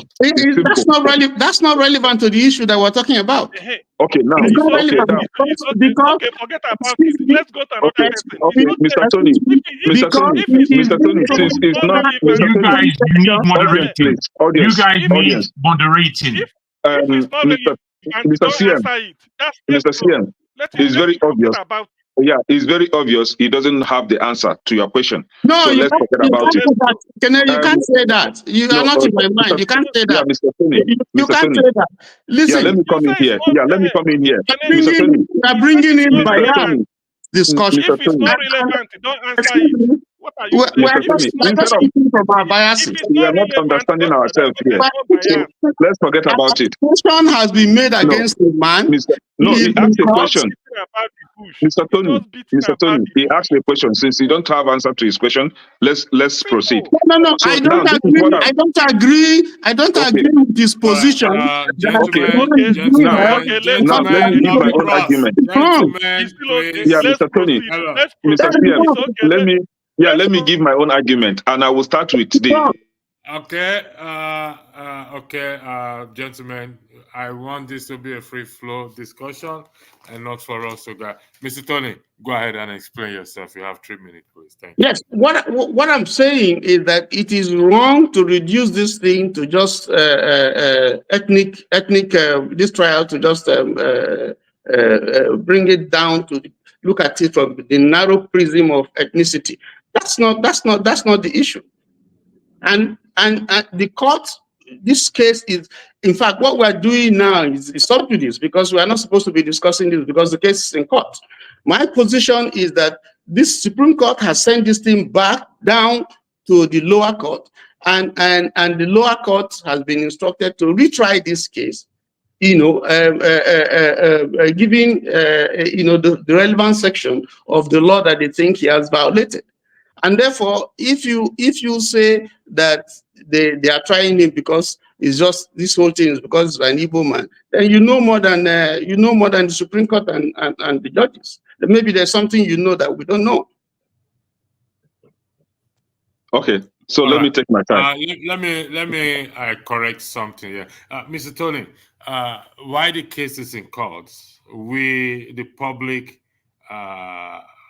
public can discuss it as long as we are not part of the case. We are not the lawyer, we are not the judge, we are not the jury, we are not members of the jury, we are not a court clerk or anything. We are just members of the public, and the public can discuss any case. There is no law that forbids public from discussing ongoing case. Only those who are involved in a case are forbidden from discussing any case.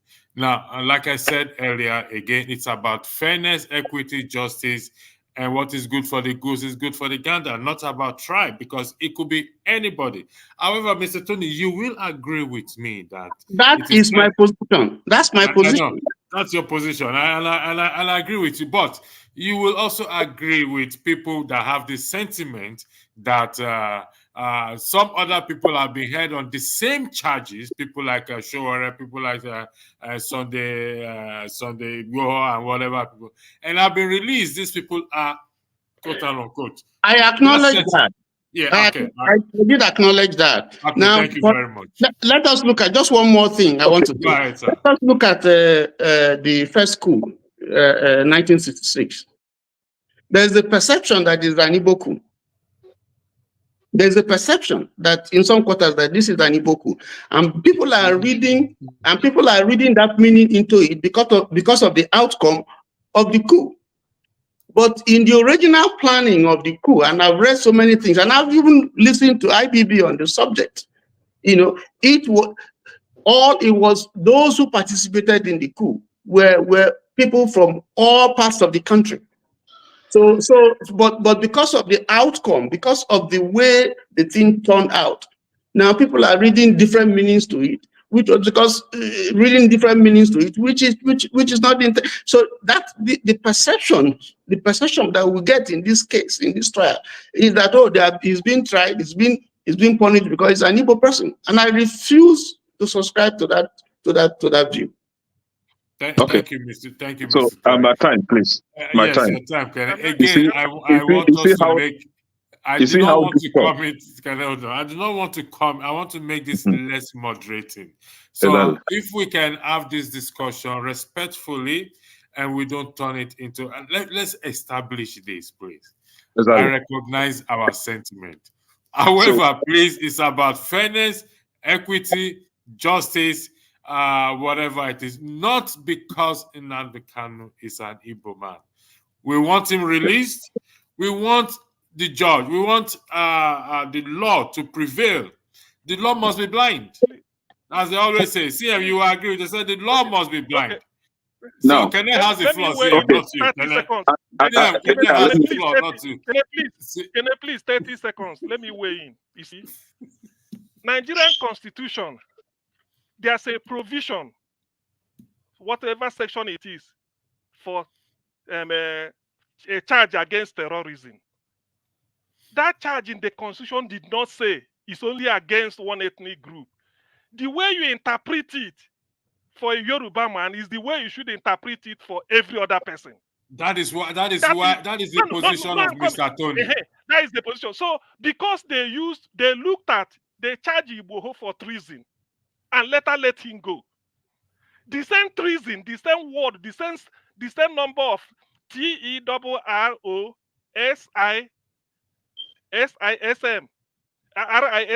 the same word, treason, terrorism, was what they charged Igbo for, was what they charged Showore for. The same treason, the same section. And they are left, say, go and sin no more. Why are they still holding in Nnamdi Kanu? Because he's Igbo. The same terrorism. And people tell me that it's not because he's Igbo. When they say terrorism in the Constitution, did they say, when you're interpreting terrorism in the Constitution, if we say Yoruba, interpret it this way. If we say Ijo, interpret it this way. If it's Hausa, interpret it this way. If it's Kanuri, interpret it. Is it not one law for everybody? Why is the same terrorism you charge Igboho goes home? The same terrorism you are holding in Nnamdi Kanu, saying terrorism. And that same section, the same section, Nnamdi Kanu, look, anybody can go there. CM, you use more than 30 seconds. Kenneth, the floor is yours. Nnamdi Yes. Kanu is being tolerant because he's Igbo. Simple. He's Igbo. That's all. Okay. That's This what is I it. believe. Nobody can change me. Yeah, I say that Nnamdi Kanu's continued detention is because it's Onyibo. And I can confirm that with my argument. See, Mr. Electricity, it's very difficult to have a case for Nigeria. We are badly mistreated, and I find it difficult to take the other position on this matter. Now, this is it. Mr. Tony, let me even correct this again. The restiveness in the southeast isn't because of Nnamdi Kanu's detention. The restiveness in the southeast is because of the coal and the gas, the mineral resources that is being exploited in the southeast. Just the way the restiveness in states like Zamfara, Yola side, Meduguri, and all that is because of the resources there. So it's a calculative attempt by the government in coalition with whomever that is sponsoring them. And that was why the Enugu state governor last time had to step out to begin to stop them from, mining coal in Enugu state. Actually, I think he demanded 1 billion naira from them. And today, as we are speaking, the mining of coal is ongoing in Enugu state. Every night, they are moving coal, trailers of coal out of Enugu state. And who is in charge of those areas today? Fulani terrorists. Now, I said yes, that the detention of Nnamdi Kanu is because of his Igbo-ness. And my reason being that there was a king, Ohanaeze Ndigbo, in Lagos state that spoke during the election, 2023 election. He was arrested. To today, he has been in detention. But the Oba of Lagos state called for extermination of Ndigbo in Lagos state. Oba of Lagos is a free man. There was someone called Sunday Igboho that is asking for cessation for the Oduduwas or the Afeniferes. But Sunday Igboho is a free man today. Asari Dokubo was also fighting for his people. Asari Dokubo was charged for treason Asare Dokubo is a free man today. We have the likes of Ateke Tom. Today, Ateke Tom is even, blessed with a chieftaincy title. I think he's their king or something. And Then we have a lot of them. Yes. So we have Boko Haram terrorists. But Boko Haram terrorists today are being pardoned, are being assimilated into Nigerian army. But why is Nnamdi Kanu's continued detention? Exactly the same way that today Alamesia is a criminal. Ibori is a criminal. Ekwaremadu is a criminal. Though I don't want to speak for Ekwaremadu, but I can see some injustice going on there. Then we have the Ziani is a criminal. All of them, what do they have in common? They are from Southeast. They are from Biafra land. And today, as we're speaking, Onyema, hold on. We know Biafra. We know where Biafra was, Mr. Oga. So today they're on the case of Allen Onyema. Because why? It's Onyibo. Now we have what they call him. On the other hand, we have Atiku, the likes of Atiku. We have the likes of Ganduje. We have Buhari. We had what they call him, their today's president, Tinubu. Abdul Rashid Mena, the pension thief. There was one. CM, I think you can remember. You can help me remember the name that ran to the UK, and they went to UK to rendition him, and the UK government asked them to bring him back to the UK. He's a free man. He was a free man. But today we are talking about an Igbo man being extraordinarily rendition, and somebody is telling me that it's because it's justice, fairness. Which justice and fairness? Is simply because he's an Igbo man, and the same court found him not guilty. The same court actually awarded some money to be paid back to him, and then his case is being referred back to the same court that passed a judgment in his favor. All those people that I just listed, they are all free men today, but Nnamdi Kanu, and you are not telling me that it's because of justice. Which justice are we talking about? It's simply because he's an Igbo man. Thank you very much. Gentlemen, let me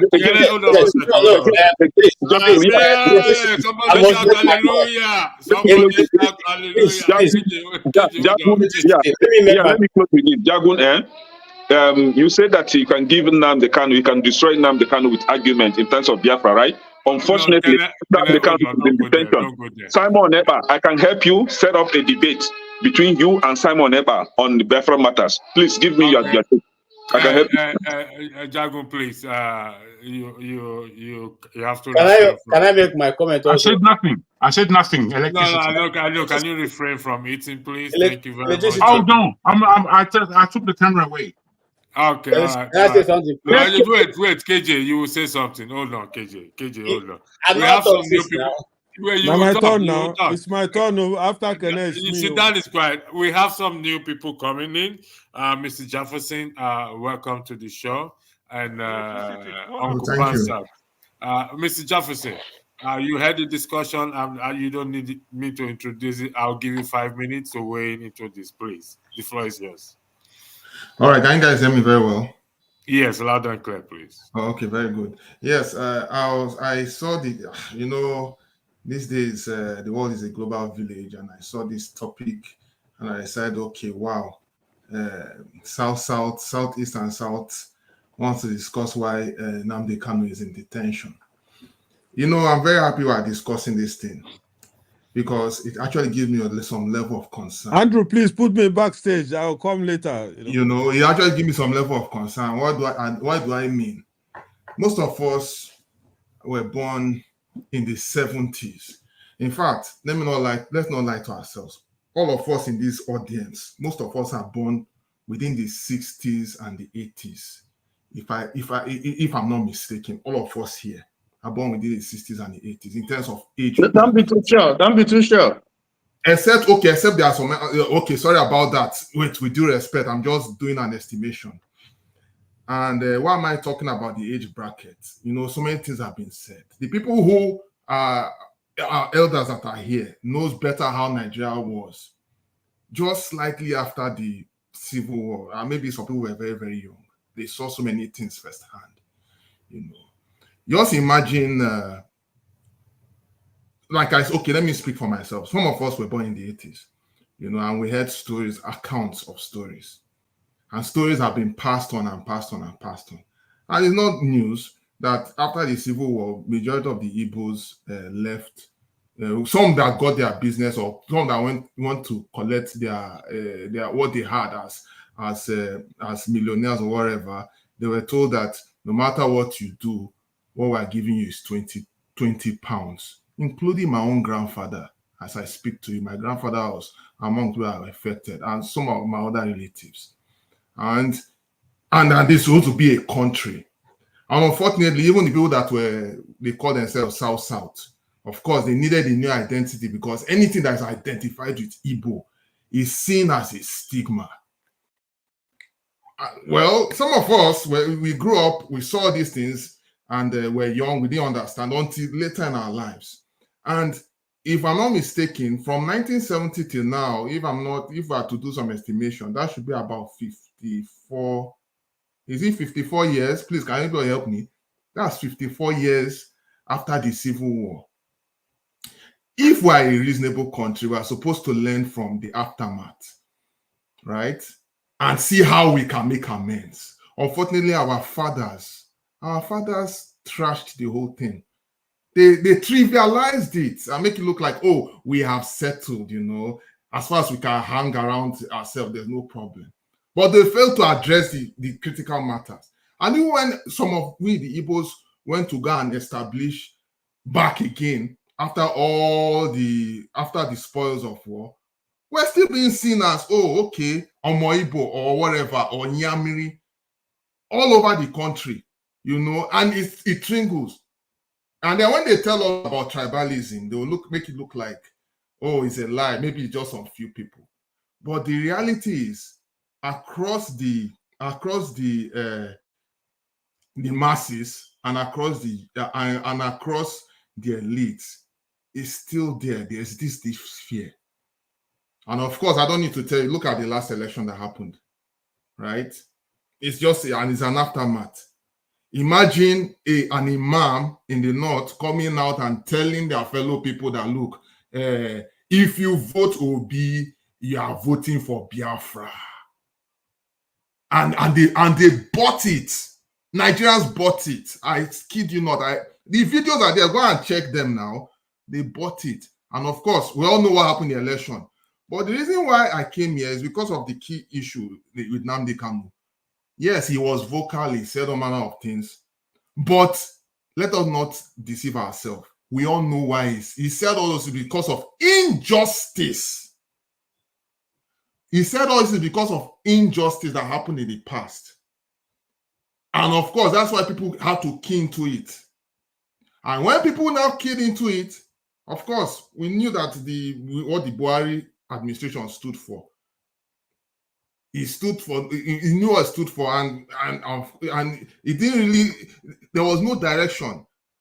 And that's why we're in this mess today, because there's no sense of direction where we're going today. So to be honest with you, who is holding who now? I believe, and let me tell you, in all this madness, we have sellouts, even within the Southeast. I'm sorry to say, I'm from Southeast, I'm an Igbo man, obviously, from Imo State.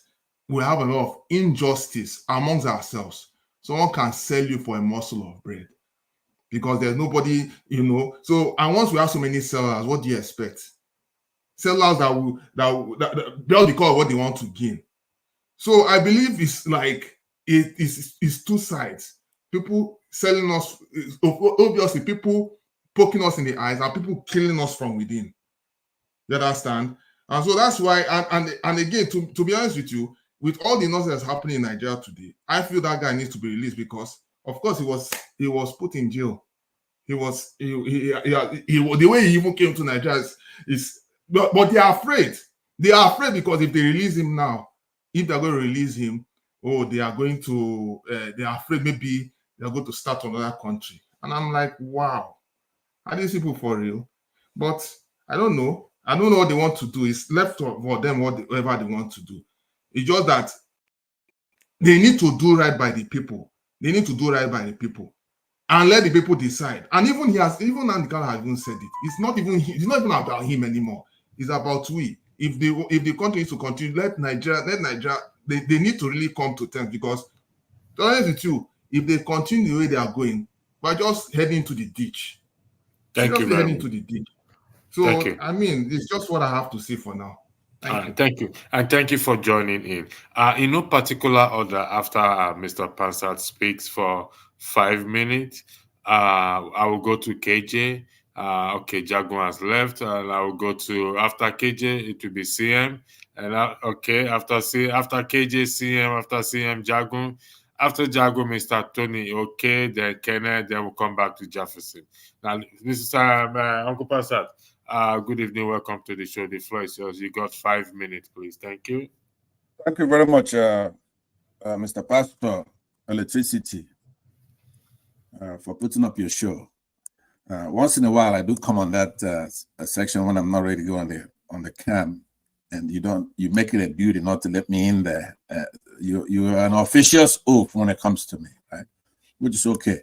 But let me say that the problem, electricity. Let me say something that it's controversial. What am I gonna say? Sorry, Pastor. Can you adjust the camera a bit? It's kind of yeah, much better. Thank you very much. Okay, good. Actually, I know you could hear me very well. So this is actually I learned to do this from CM. I don't think I need it. If you need it, I put it on.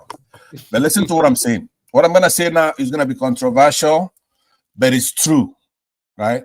I'm doing it as a service to Nigerians. Let's not beat around the bush. All the problems we have, 100%. I cannot, for example, we don't have electricity. It's gonna be because of what I'm gonna say. Let me congratulate you, Mr. Jefferson, for you gave a good speech to touch on some of the stuff. But all this is window dressing. Nigeria, we're blessed with everything by God. We have human beings, human resources. We have everything in that country, right? We have fair people. I heard somebody earlier saying we don't have leaders. We have great leaders. What do you want? We have a lot of good leaders in Nigeria. For those of us who went to high school, usually the people they pick to be a monitor, a classroom monitor, they are usually the best you could have.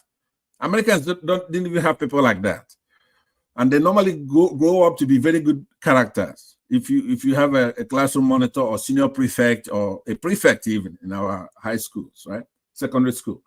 But we only have one problem, and anybody else who's talking about anything else is just making noise here, and they know we have a problem. What is the problem that we have with Nnamdi Kanu and all that stuff? We don't have courts, for example. We don't have electoral bodies. The problem we have is Boko Haram. Boko Haram is not the ones that carry AK-47 alone to go and shoot people up, right? That's Boko Haram. But you have Boko Haram judges. Here's the meaning of Boko Haram. Western education is bad. It's haram. You understand? That's what it means. So once you believe that Western ways of doing something is unacceptable, if you're a judge, you're a Boko Haram judge. If you are a host here, right, you're a Boko Haram host. You don't believe in Western ways of doing something. Now, Western ways of doing something, what do they mean by that? Like the jurisprudence, for example, right? It's misnamed because Igbo left their place and ran around the world. They picked up all kinds of things. So they're forever precluded from saying they own anything. It's usually human intelligentsia. It's what they call Boko Haram. So I was making the case yesterday that Christians should not be judged by a Muslim, right? It's controversial, but it's true. I gave the example, and I'm going to question any of you here who are you grimacing, you don't like to hear it. If you go right now, you assemble Hamas judges, and you bring in Jews into their courtrooms to decide their fate. Sorry, Mr. Passad, I just need to get something you just said now. You'll continue. Did Yeah. you just say a Muslim judge should not judge Christians or the other way around? Can you? I need. Muslim judges should not judge Christians All right. because Go ahead. they, No, go they ahead. don't I just want believe, to pick that. Go ahead. yeah, they don't believe in the Western jurisprudence. They didn't go to law school like you and I will go to law school. You go to Harvard or you go to the University of Lagos or whatever it is. You go to normal classroom and you learn the law. They went to Sharia places, you know. Some of them didn't even never seen a classroom. I mean, a law classroom in their whole lives. For example, the last Chief Justice that we had there that replaced Onegan. So when Buhari came into office, the first thing he did was to remove Chief Justice Onegan, who's a Christian from the South. And then he put in a Sharia judge. So now, how do you identify a Sharia judge in Nigeria? If he's a Muslim, it's a Sharia judge. Here in the United States, where we are, that is where the system that we copied, ipsissima verba, the Constitution of the United States. If I walk into a courtroom, right, and there's for their process going on for somebody to determine my guilt or innocence, I could look at the jurors. First of all, we have a jury system. You have to be tried by a jury of your peers. That is very, very sacrosanct. Not a jury of your enemy, a jury of your peers. So when they do for that process means that you're selecting the people who are gonna be, say here in California, it's 12 jurors. In Texas, it may be 7 or 9 or something like that. Different jurisdictions. But anyway, so you could take a look at somebody and say, you know what? I don't want this guy to see my judgment for cause, and they're gonna toss him out. Sometimes you have preemptory. You have 2 whacks at it, two sessions. You could remove anybody. You could remove a judge. You could say, no, I don't want this judge. I think this judge is going to be prejudicial to my case. So once you know, for example, why I'm talking about the Sharia thing is that if Muslims believe that Western ways are unacceptable to them, and they finagled in 1999 their Sharia law into our system, 12 northern states decided that they don't want our system, so they put in their Sharia law into their own thing to decide their stuff. Now you have to know what is a Sharia law. They have about 5 categories, right?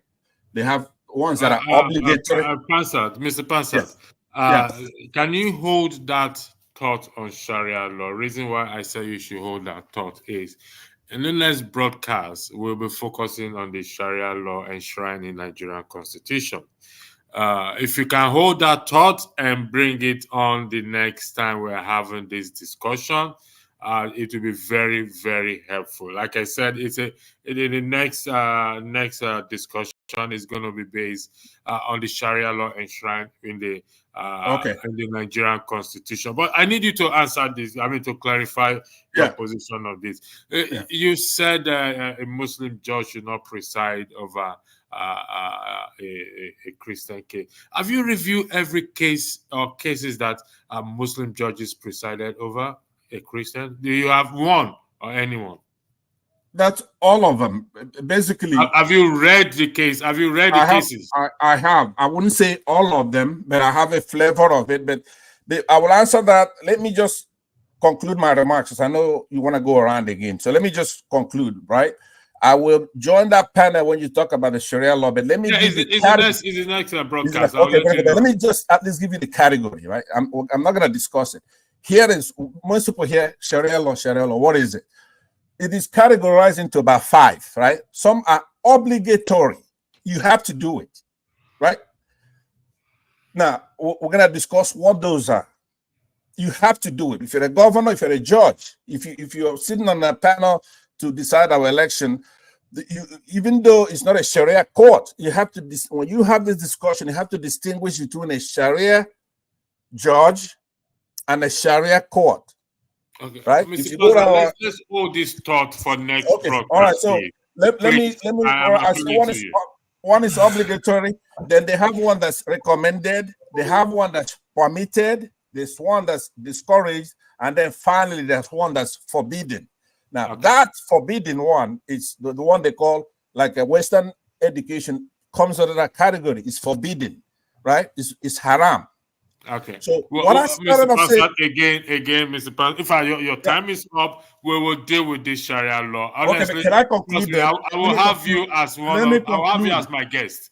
Okay, I'll be there. I'll be there. But listen, listen, let me conclude. I've made a lot of controversial statement here, but let me conclude by saying this. I said that we have no other problem. Electricity, there's nothing for you to run to. Nnamdi Kanu, or if elections are held and they turn up the beavers, or if whatever, if we budget money to build monuments, right? We must solve the problem which we have, which is the intersection of Islamic tradition and then the Western normal everybody's tradition. Thank you very much. I'm so sorry. I'm so sorry I have to interject. Electricity, I'm so sorry I have to interject. I'm so sorry, guys. Pansa, yes, you have said, we have, of course, we obviously have issues with religion. Guys, I'm so sorry I have to interject. But I can tell you one thing for a fact. Jefferson, hold on. You say we're trying No. I just something I want to say so you understand. Because, of course, there's something I want to say. So, no offense, it's not, I don't mean to interrupt, but I just have to say this. To be honest with you, with all these so-called laws, even the so-called Muslims that are currently practicing it know fully well that it's not even solving their problem right now. Right now, they are even going, in fact, right now they are in a state of chaos. They are in a state of chaos. And if you check the Middle Eastern world right now, most people that have all these practices, majority of them are running away from their country, are going into countries like, of course, America, Europe, and all that, to have a breath of fresh air. You really think they love it? They don't. It's not really solving the problem. But I can tell you one thing, yes, they might use it as a face. They might use it as a face to say, that this is the problem, religion, laws, and all that. But I can tell you one thing, that is, yes, it's still part of it. They might want to enforce some laws, of which everybody is not going to stomach, because at the end of the day, Nigerians, no matter how crazy things are, there are some things we are not going to tolerate. If not, everything is going to dissolute. But I can tell you one thing for a fact, that all those religion things is not, in fact, it's really far away, because at the end of the day, most of them are still dying with this Boko Haram insurgency, what they call it, Fulani herdsmen and banditry.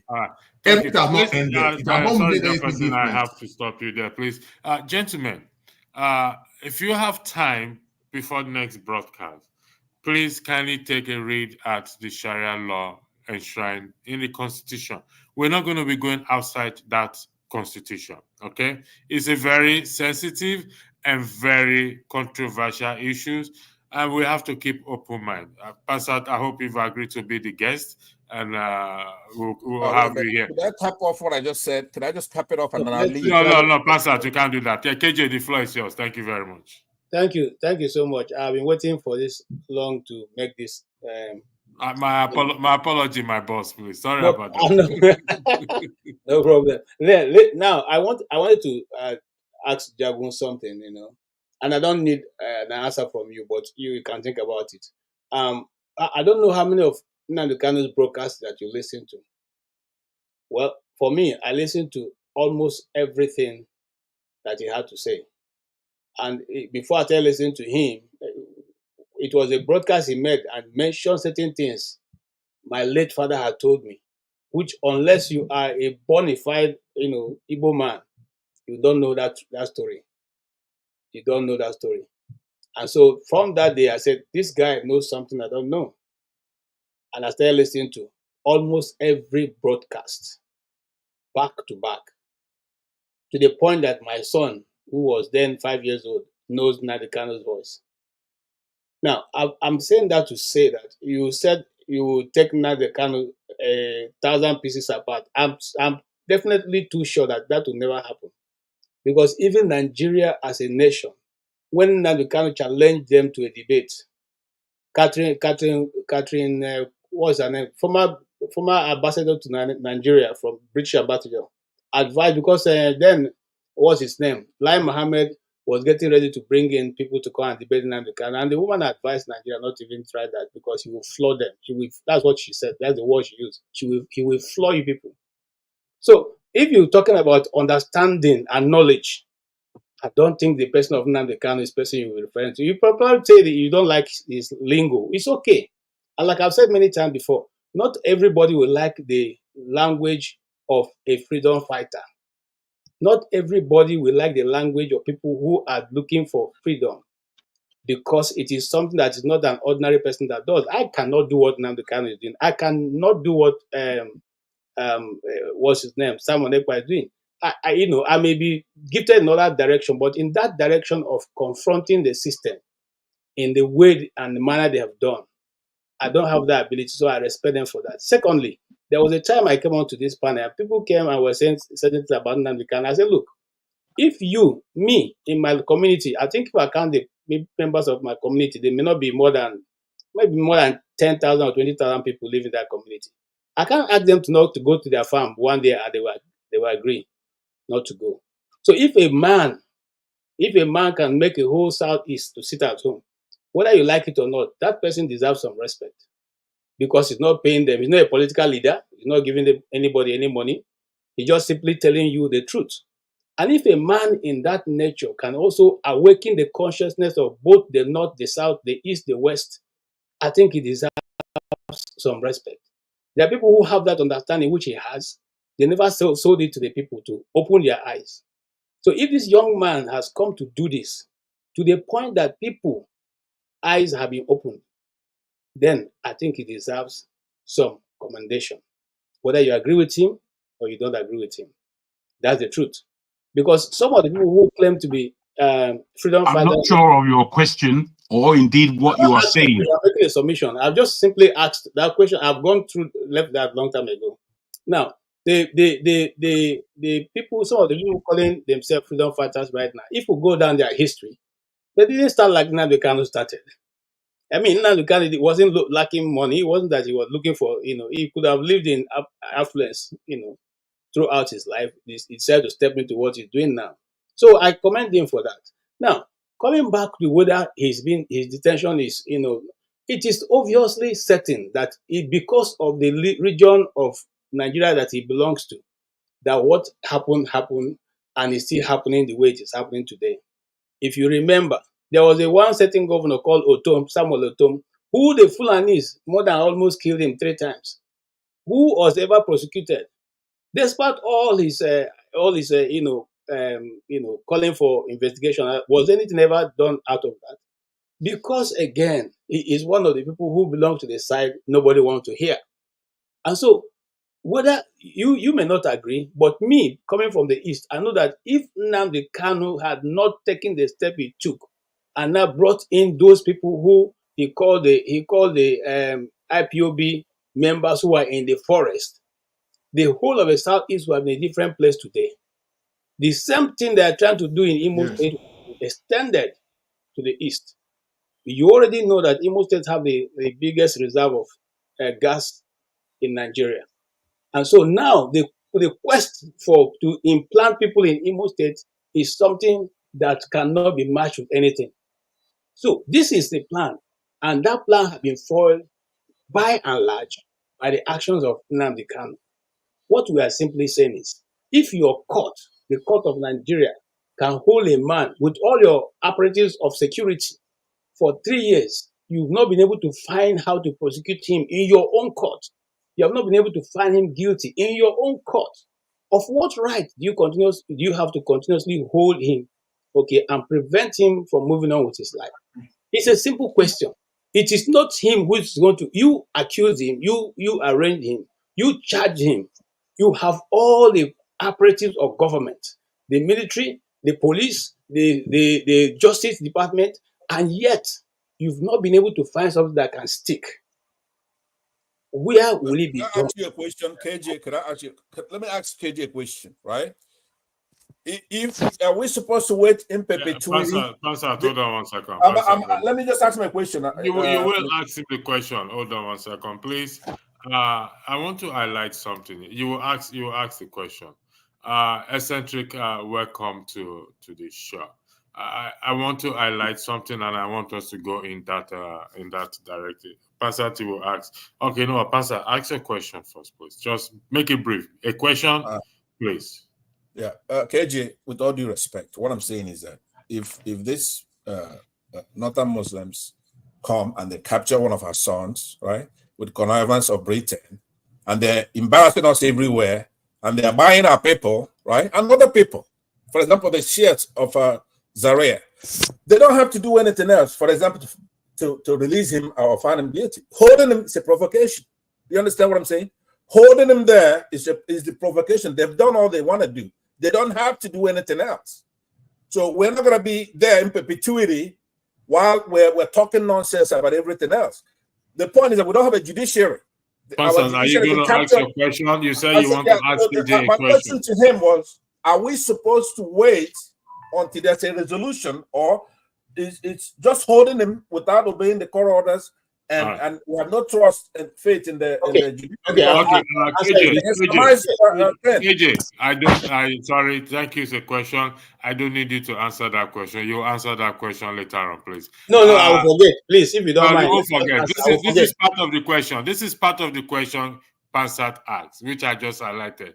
So, I will start with Eccentric that just joined. Then I will go to Mr. Tony. I'll come to KJ. Kenneth is off there, so it's not on the screen. So let me put I think I will have forgotten my question. So no, this is the same question. Yeah, this is the question that Pansat asked. Okay, what can anyone do to speed up its release to date? Let's just look at that question. We're taking the bot out. CM, hold on 1 second. What is it, CM? Tell me, what did you lose now? No, you are trying to do Yakubu here. You said after KJ, it will be me. No, that's how you started, now. No. This one, I'm Mahmoud. Oh, no. No, CM, can't CM, wait. You see, when I saw this comment, I think we've deliberated on the issue of Kanu and his detention. What is important now is, you will agree with me, what is important now is, what can anyone do to speed up its release? What can anyone, all the people, TM, it's not your turn to talk. You will speak. I'm changing the please, I'm appealing to you. I know you have a lot. Listen, I'm going to make it a free flow discussion later on. So you can be here till 4 a.m. in the morning, and there's no any broadcast schedule after. But I want us to look at this, then we'll go back to a free flow discussion. Is that okay, CM? Are you okay with that? If you don't mind, please. Thank you for your understanding. I love you too. Eccentric. Boy. What can anyone do to speed up its release? Eccentric, the floor is yours, boss. Well, to be honest, I don't know what anyone can do to speed up his release. But this is a quote from Noam Chomsky. If you guys know who he is, Noam Chomsky, he has a quote that's pretty remarkable, and it has something to do with this particular case. He said, if we don't believe in freedom of expression for people we despise, we don't believe in it at all, right? And Nigerian constitution was constructed using, American constitution. Therefore, freedom of expression is also enshrined in the Constitution of Nigeria, right? I know, like, most of the things that he was saying were inciting violence, but it's freedom of expression. As long as he did not carry out any act of violence, I don't think he should be persecuted for that. This is what makes a civilized country, right? Freedom of expression should be enshrined in the Constitution. It should be a right for everyone, right? Regardless of what like in America here, there are people who incite, who have extreme views, right? But for the fact that they don't, they don't carry out violence act, they are not persecuted. Even though we've seen cases where, like, for instance, the Uhuru movement, Biden's government is going after the Uhuru movement because of their belief that the Russians are sponsoring the movement, even though there is no proof of that, right? I think that should be. It's kind of like a shame, you know what I mean, for Nigeria, to persecute someone based on what they were saying. Personally, I'm not a fan of Nnamdi Kanu. That has nothing to do with the law. My personal opinion has nothing to do with the law. So based on the law, I don't think he's done anything wrong. As long as he did not commit any act of violence, I think they should let him go. And holding him in custody actually make him a martyr. It actually makes his case for him, and it creates more followers for him. If the government, if they're smart, they would have approached it in a different way instead of trying to lock him up, because locking him up does not achieve any goal, right? It does not stop his messaging. It doesn't stop his movement. It actually makes it more better. It kind of creates cognitive dissonance for for those who are against what he was saying, right? Because you could say, well, if Nnamdi Kanu, if he was wrong, why is the government, if he was wrong, why is the government trying to shut him down, right? Trying to shut him down means that he's kind of right. So, in this with this premise, I think I believe that the government should let him go and find a better way to actually find a better way to dissuade the people that he's convincing to do anything that's in the detriment of the country's stability, right? That's my submission. Thank you very much. KJ, are you there? Okay. KJ has gone into hibernation. Mr. Tony, the floor is yours. What can be done? Can anyone do to speed up his release? Well, my view is that the case is the case between Nnamdi Kanu and the federal government. So the federal government is who are prosecuting him are the ones that can withdraw the case from the court. Case between Nnamdi Kanu and the federal government. Yes. So the angle to look is to see how the federal government can be lobbied through the Attorney General and Minister for Justice to persuade the president, who has the power to order the court to release Nnamdi Kanu or stop the trial, and then whatever follows, can be resolved, because that is what we have seen done with other cases, other individuals in various parts of the country. Al Mustafa was in prison for, you asked me, for 15 years, starting from 1996. But the court freed him. And I guess it was because there was intervention. So the president has the power and the authority to stop the prosecution and let the man go. And then any other talk can follow. Abaribe has done a good job. He bailed him initially, stood bail for him. He is the senator. He has done what he could, and he's still doing what he can. But I think that all efforts must be made to ensure that the man is released, and that's my position.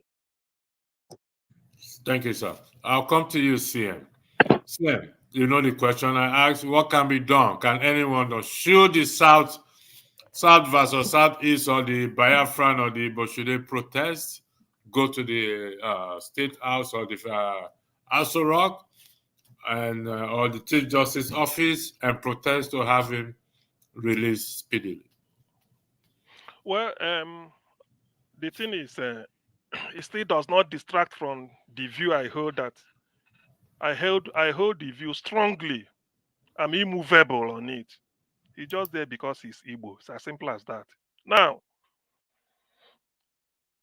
Nnamdi Kanu is used as a symbol to prolong the hatred against Ndigbo. It's quite obvious.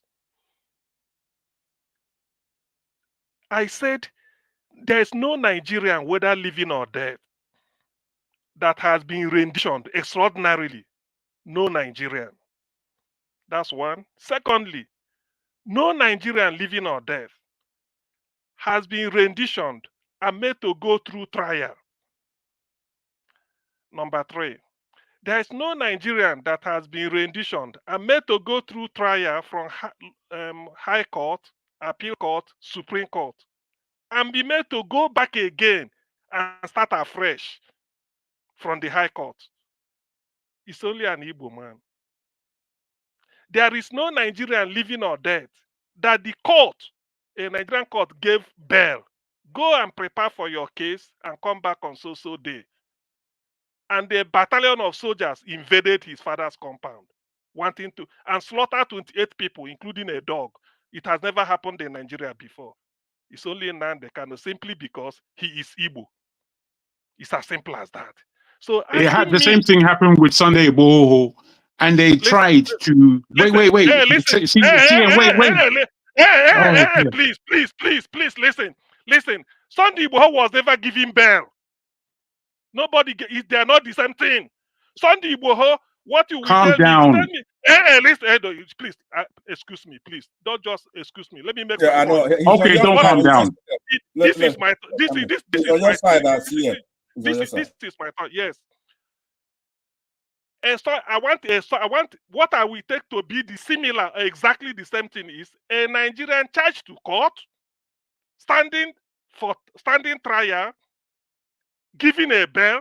You go back to your house, and the battalion of soldiers came when you were enjoying your bail. It has never happened. No Nigerian was ever given a bail. While you enjoying your bail, a battalion of soldiers come and invaded your house. It has never happened. Hold on 1 second. You are going to continue. You continue. The floor is yours. Mr. Pansat, what you do for me, if you don't mind, is you're not going to have an opinion because I'm making you the moderator for the meantime. And Kenna is not here, KJ is not here. But you don't have an opinion. The question is, what can we do? What can anyone do speedily to release Nnamdi Kanu? You do not have an opinion, Mr. Pansat. You are moderating. Thank you. I yield the floor back to you. CM Pansat, I'm behind. You are moderating. Thank you. Gentlemen, I'll be leaving. I wish everybody well. Mr. Tony, thank you very much, and we shall catch up our usual way. Thank you very much. Thank you. Thank you. So, having established these facts, it's incontrovertible. Nnamdi Kanu is the only person because he's Igbo. So, asking me now, what can we do to quicken his release? God. The way we answer it is to quote what Chief Dan Olas said on AIT. That in Nnamdi Kanu, if anything happens to him, the gods are wise. Thank you. All right, who's next? I'm not allowed to have an opinion. How is he going? KG, are you back here? Let's go to Jegun then. Jegun, the way we're going to do this, because I don't want too much confusion, I don't want to talk a lot, aside from what we're talking about. We're going to go from Jegun, going clockwise, right? Good man. Thank you, Pansat. Not that eccentric. All right, go ahead. Thank you. I don't know if KJ is still around. He asked a question about myself and Nnamdi Kanu having a discussion. Now, you know, the way he spoke it as though, again, Nnamdi Kanu is a different species of human being. He's not. He's just a human being, like the rest of us. I really dislike the way some people put in their mind that there are people that are above. You see, we Nigerians, we are part of the bloody problem. We have this deference for certain things, and then we have disrespect for others. Whether or not it's accurate or not, we don't even care. For me to have a discussion, you know, my guy, well, he's younger than me, and that doesn't matter. The youth or age does not matter. But he's about a couple of years younger than me. So am I listening to him? I'm listening to him very well. He said, I don't know how many of the thing that you have listened to, but I have listened to all of them. So bloody what? Does that mean that you know more about him than anybody? Go and sit down with rubbish. My pursuance is when I'm listening to another human being, I am listening to everything that they say. And in my listening, I know where I have my objections to what they are saying. And upon this, I can have a discussion with anybody on this planet. I hesitated to swear. I don't know how you people see things. Nnamdi Kanu is in an area of what did he call it? Social. I don't know what he called it, but I don't believe that you're you're even understanding yourself. Why can I not have a discussion with him where we are at different ends of the scale? Because what? He's more than a human being. He's just a human being. Now, if you listen to what I said earlier properly, because you only took up that small bit of what I said. If you listen to what I said to you guys, I have no idea why this guy is still in prison. Neither do the Nigerian government have any idea why he's still in prison. They don't. But I'll put to you this, just to try and balance this conversation that we're having. Could it be, and this is just a question, because I know people are going to freak out. Could it be that Nnamdi Kanu, as far as the Nigerian government is concerned, stands as more of a threat to them than anybody else in that game? Could it not be that? I won't take away the fact that maybe the Nigerian government do not like Igbo. I don't, that aside, you people who are Igbo will take that upon for yourself. However, the way the Nigerian government is, somebody like Nnamdi Kanu, with his level of vitriol, with his level of pointing, is a direct threat to the government. And upon that direct threat to the government, many people who are not even Igbo would join Nnamdi Kanu in threatening the government to be just. We know that the Nigerian government is not just. So that's why he's there. So in that, how do you speedily get somebody like that out? Well, if you're thinking at all, we understand that unless there's a level of support that is galvanized to petition for his release, and when I say petition, I mean in all levels, politically, agitation-wise, coming out into the street and being vocal about his release, then I don't know that anybody's really doing that. I maybe I'm wrong, I don't know, but I haven't seen it where people are coming out into the street and supporting Nnamdi Kanu's release. We are all in our houses saying what we're saying. We're not doing anything. All we're doing is creating more enmity between ourselves as people. I've put it to this panel before. The way the map of Nigeria, as left by the Europeans, that we still sustain, this is a major problem in that country. There is no area that really gives an example of unity or of progression in that country. We know that we are a country of 2 minutes, Jagan, 2 minutes. Thank you. We know that we are a country of many ethnicities. In the South, whether we like it or not, between the Yorubas in the far west, the Igbos in the east to the Calabas, even further east, there is more affiliation between these ethnicities than in the ethnicities that are in the Midwest or in the core North. But yet still, we stupid Nigerians, and we are fucking stupid, we stupid Nigerians have not formed in our mind how to come together in order to increase our power. I put it to you people, if there was a strategy that was Yoruba Igbo, there's a strategy with the Fulanis put in place, very wisely of them, who are a minority. They call themselves Hausa Fulani. They even put Hausa first, heavily.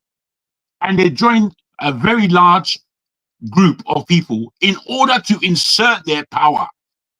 Yet Igbo and Yoruba are quarreling like fucking idiots all day long. I don't know why you people don't look at it properly. We in that stupid country have to come to alignment that is ours.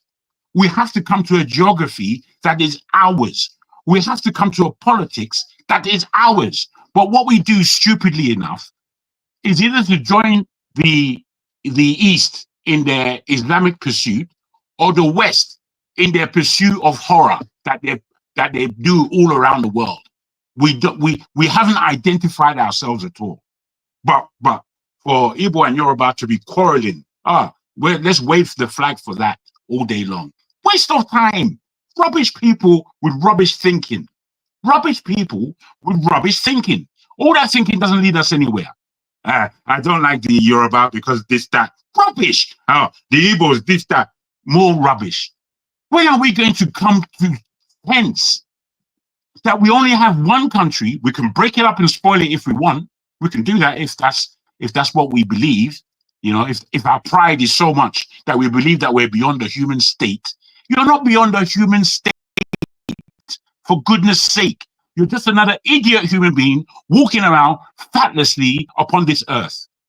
30 seconds. If we have, thank you, brother. Let me just round up like this. I've spoken about how it is possible for us to galvanize if we believe that Nnamdi Kanu is being unfairly held in detention without law being assumed in any way for so long.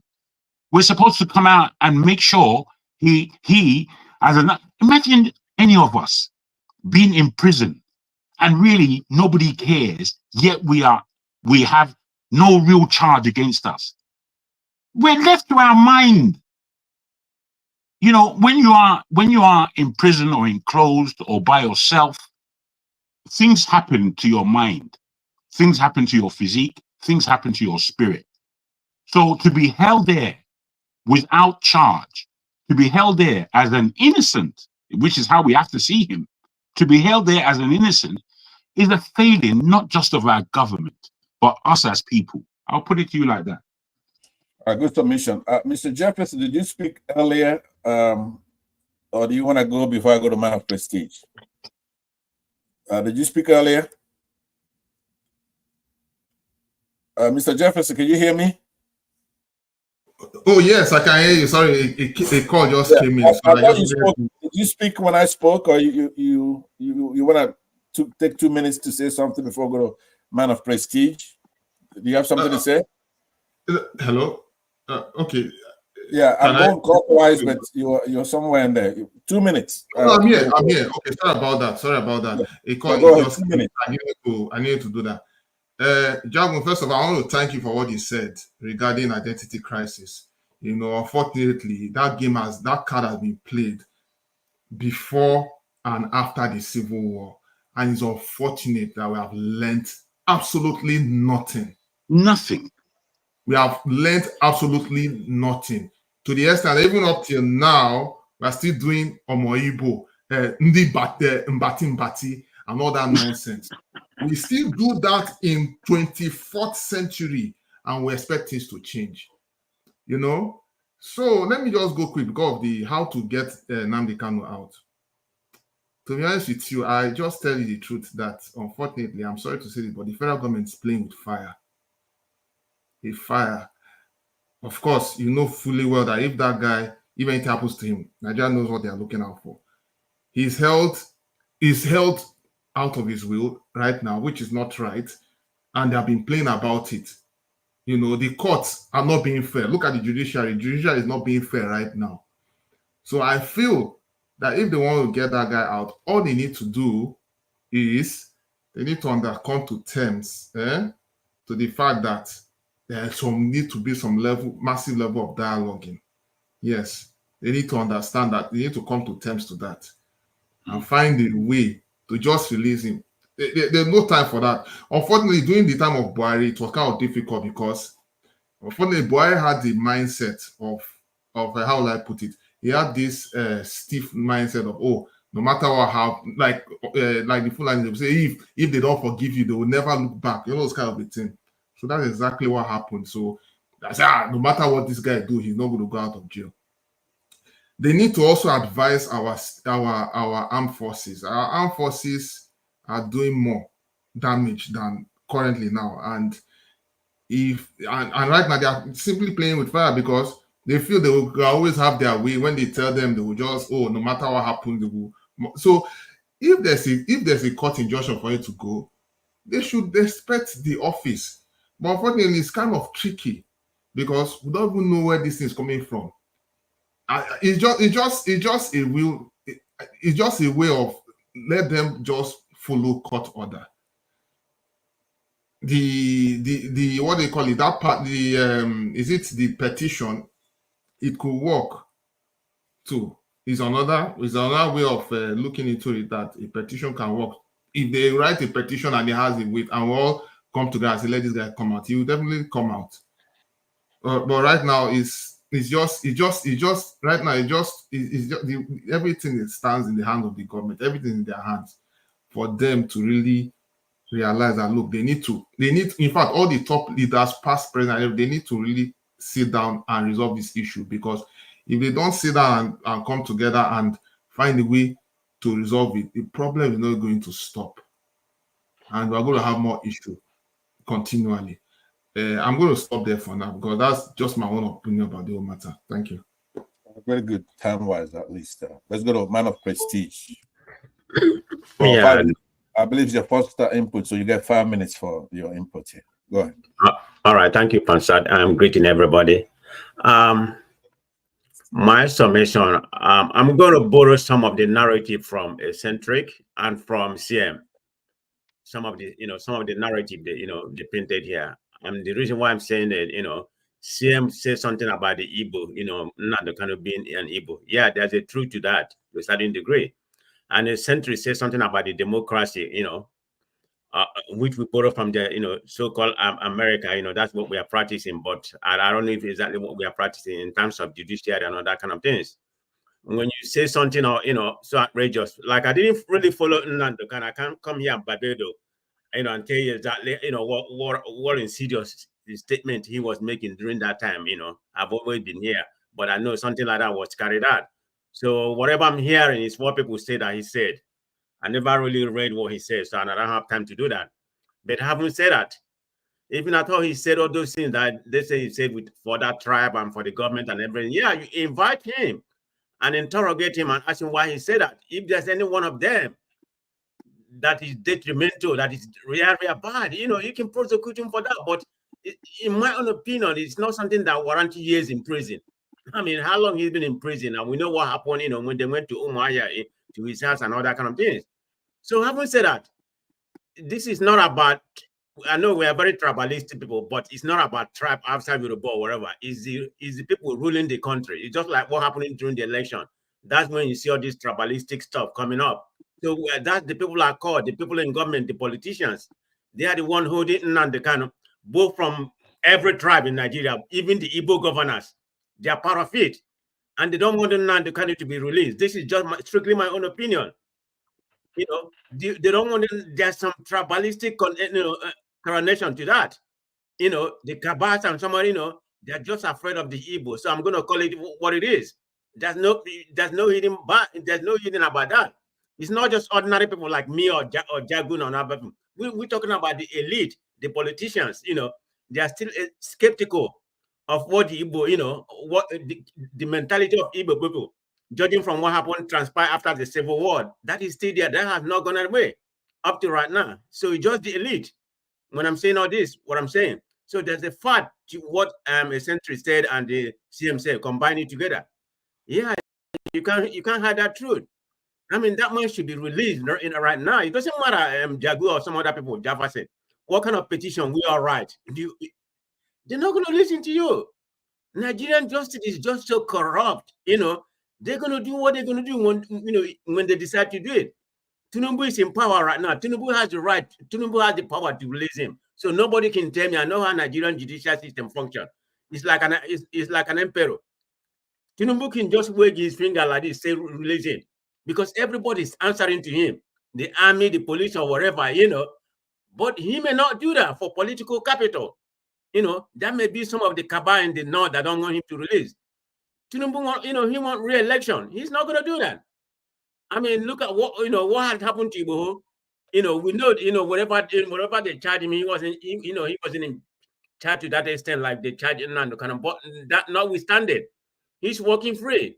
And he went to London agitating for Yoruba nation. Nobody has called him, and questioned him. So, in my own opinion, Tinubu is a coward. It's all about political capital. That's all he's doing. I'm not in his mind. I don't know if he's tribalistic, so I can't come here and say that. But it's all about politics. Even the Igbo politicians are doing the same thing. They are afraid of Nnamdi Kanu to be released. People like my governor who pulls at him, I'm going to point it out. He's probably one of the worst perpetrators, you know. A lot of them, Soludo, all of them, they don't want Nnamdi Kanu to be released because they're scared that he's going to take over their power. What they're enjoying to Nigeria. That's just the bottom line. 1 minute. Panel President, still have 1 minute. I'm done already. It's just so annoying when it comes to Nigeria. I'm a true Nigerian, but this is what's going on right now, and it's just so annoying. That's why sometimes I don't come here that much. I'm just sick of Nigeria. What's going on in Nigeria? Not the people here. I come here because of people here, my brothers here. But anything about Nigeria, I'm just sick of that country. Okay, I mean every day we lament nothing. Look at right now. Where our leaders? They're all in overseas. Vice president, president, the three presidents. I mean, we are just nonsense, man. I'm tired of Nigeria. I'm done, okay? Thank you. KJ, I'm going to hand you back this moderation thing. I'm really not cut out for it. And then let me chip something. You are the moderator now, KJ. Pastor, please, let me chip in something. I know. Some Pastor, thank you. You see, from what people have said here, federal government feel that holding in Nnamdi Kanu is like they want to prevent maybe, you know, it's a danger to them or something he will do. But they don't know that if something happens to him, that thing they are preventing, they will see it 1 million times. Now, I bet them Nigeria will cease to exist. Do you know why? Bruh, I beg your pardon, Sian. Yep. I know the premise you're coming from. I just want to put this to you.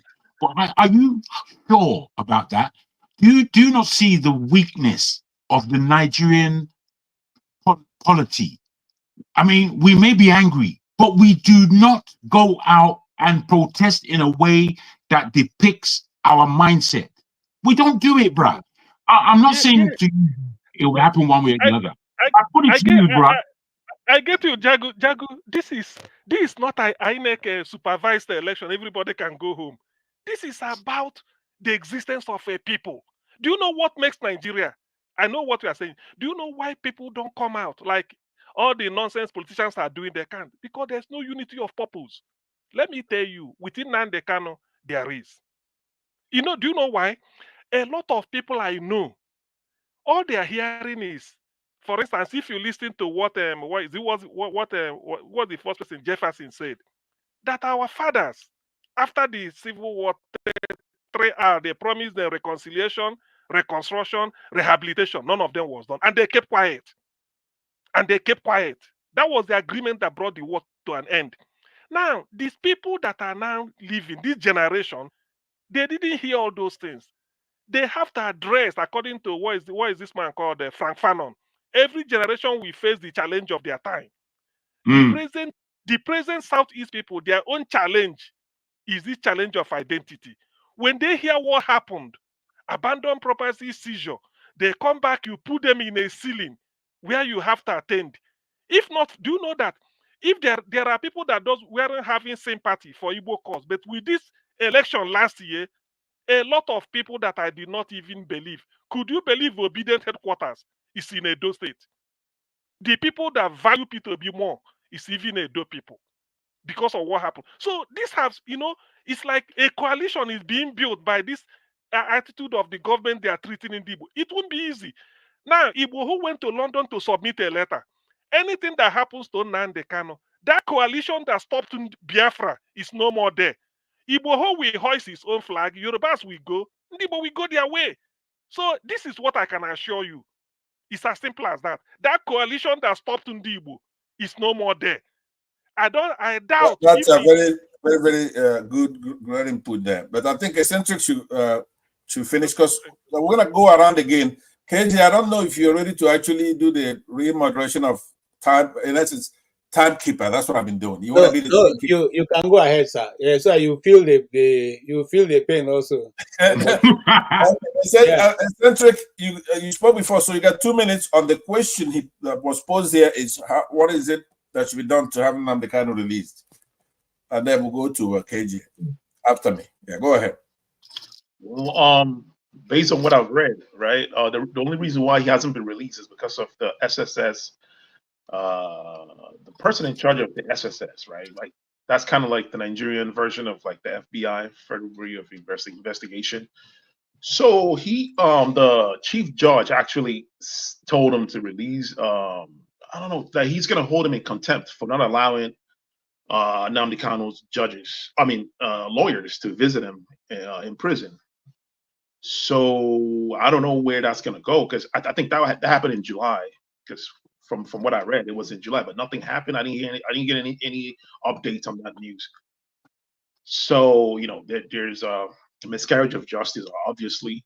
Because most of the things that he was charged with, they were kind of stricken out, and I forgot the term that they used. Like he was acquitted, but he wasn't released, something like that. It's just weird. Like reading the whole thing, it's kind of like a banana republic type of stuff. It's weird, And I think holding Nnamdi Kanu in custody actually does not achieve what they think that they want to achieve, right?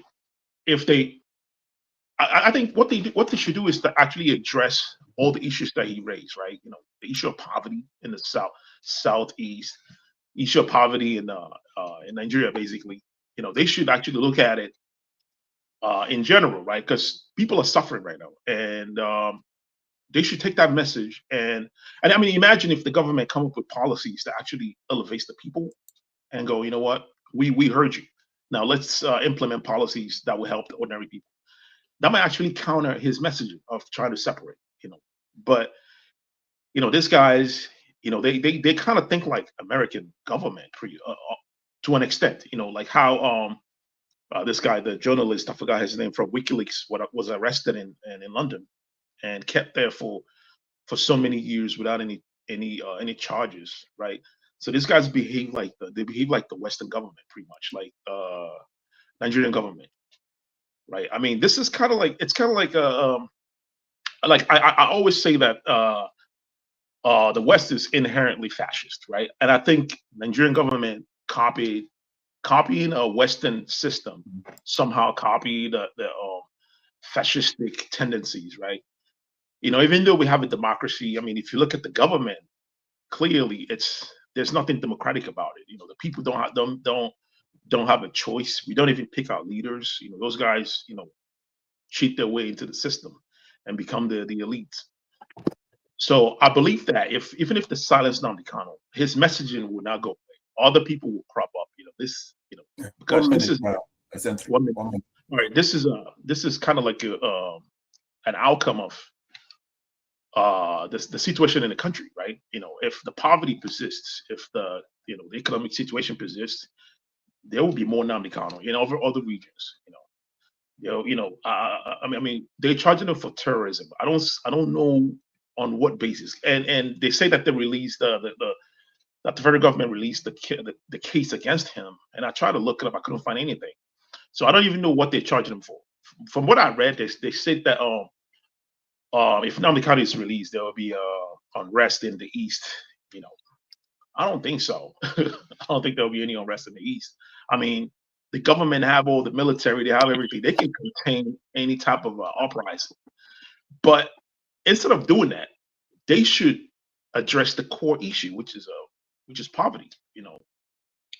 Poverty and economic injustice happening in every region, even in the north. Most of the northerners are very poor. I mean, we've talked about this. In terms of education, the north is like way behind compared to every other region. They are very marginalized by few group of people. The elites. I think the people need to rise up. The working people against these elites. We need to actually redefine who the enemies are. It's not tribal people. It's really the elites in all the tribes and all the so-called tribes. The people need to rise against this people. Yeah. Very good input. Now, before I hand everything over to you, KJ, let me take the prerogative of the chair now to give my own submission. Yes, so I'll give you 3 minutes, Pansato. Jacob, thank you very much. I'll take that. Let me say that I go into the minutiae, right? Everybody's speaking in general terms. The reason why Buhari's government was holding Nnamdi Kanu against court orders, court rulings, exoneration, and everything is totally different from why Tinubu is holding Nnamdi Kanu, right? That's a hint that inherent in Jacob's presentation, which is that it's not really just because Nnamdi Kanu is an Igbo man. That's not the only reason. I said earlier when I came here, the northern Sunni Muslims of Nigeria is the cause of all our problems. That means if Zaki of Zaria, who's a Shia, right, he can be held even if the courts rule that he should be released. They'll hold him. He's not an Igbo man, but he's a nemesis of that religion. It goes all the way to international level where you have Iraq and Saudi Arabia. So when Buhari came in 2015, in December, he went to Zaria, massacred over 1,000 of our fellow citizens who are Shia Muslims. I don't like them, but they have the right as citizens to liberty and life. You can't go there and massacre them like he did. You could dig it on YouTube and you see. And then they held him incommunicado for so long, disobeying Corona, including to bring the body, right? Now, the same thing was applicable to Showore to a degree, right? When Showore was going to his side, he's accused of treason and all kinds of things because he said the word revolution. And he was mistreated, disrespected, his civil rights violated. So it's not Igbo. It depends. We have to know that our judiciary has been captured. Because if the judiciary hasn't been captured by these people who don't believe in Western jurisprudence, the Boko Haram is in our courts.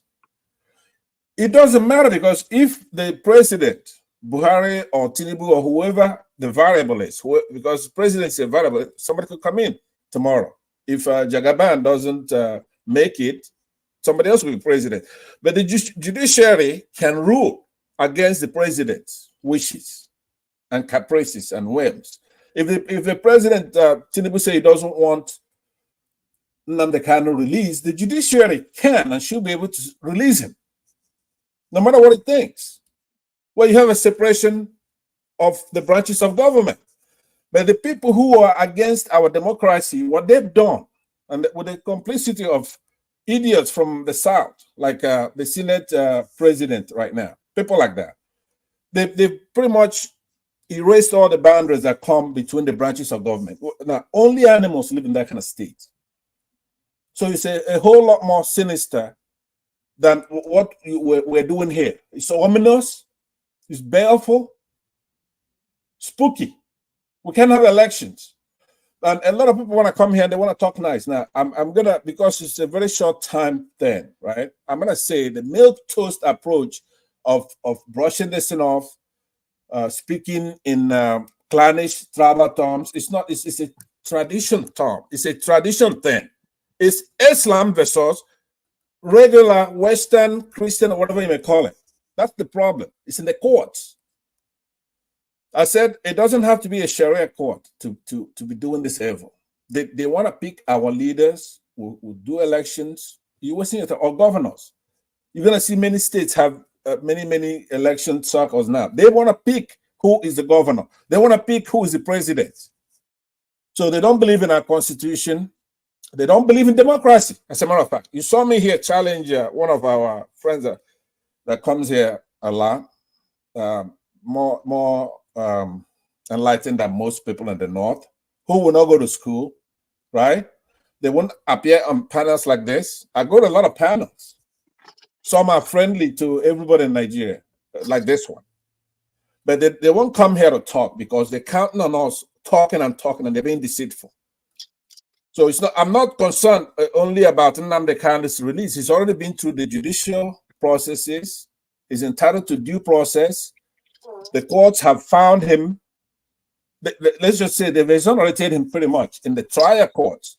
It's the government that appealed the case the last time, appealed it all the way to the Supreme Court. That Supreme Court ruled that he did not jump bail. They found that he did not jump bail, which is the genesis of some of the charges they brought against him.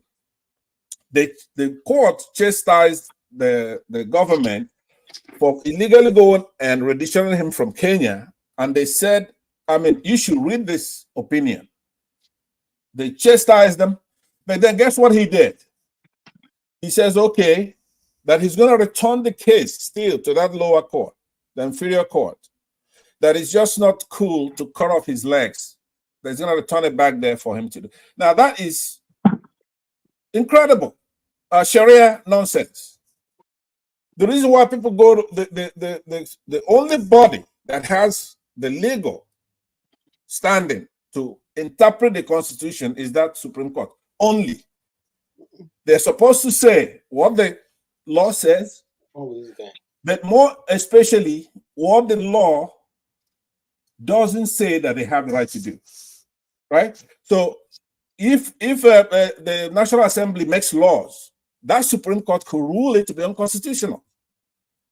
So if you find that the activity of the federal government of Nigeria was illegal to go and rendition a man from there, you are forever precluded from sending it back to that court to be turned around.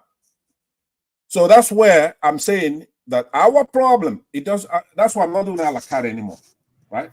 If I come on a panel and you're not upset with me, then you don't have blood running in your system, because I'm going to be telling you the truth of what our problem is. But to end it, here's what I'm going to say. It's not going to be up to whether whether we are nice about it, because electricity and others here, you're minorities, right? So you never been to war. You never even been to a protest. You don't know what it is. We've been to war, and we know we could defeat these people in a war. So let me tell you, as they do this provocation, you're never gonna support us, because success breeds success. Nobody should support Biafrans, Igbos, until they really do something to deserve a support. Now that's what I'm saying. Once we do something to show you that the last time what spared this idiocy we have in that country is because of Britain, it's not going to happen again. These people are not going to school. They're not manufacturing anything. They want to choke our democracy. They want to jail all our activists, north, south, east, and west. It doesn't matter. They want to blow all our money, right? And they want to remove the judiciary in our country. When they say release somebody from custody, they can say no, we're not going to do it, right? So we don't have a jury system.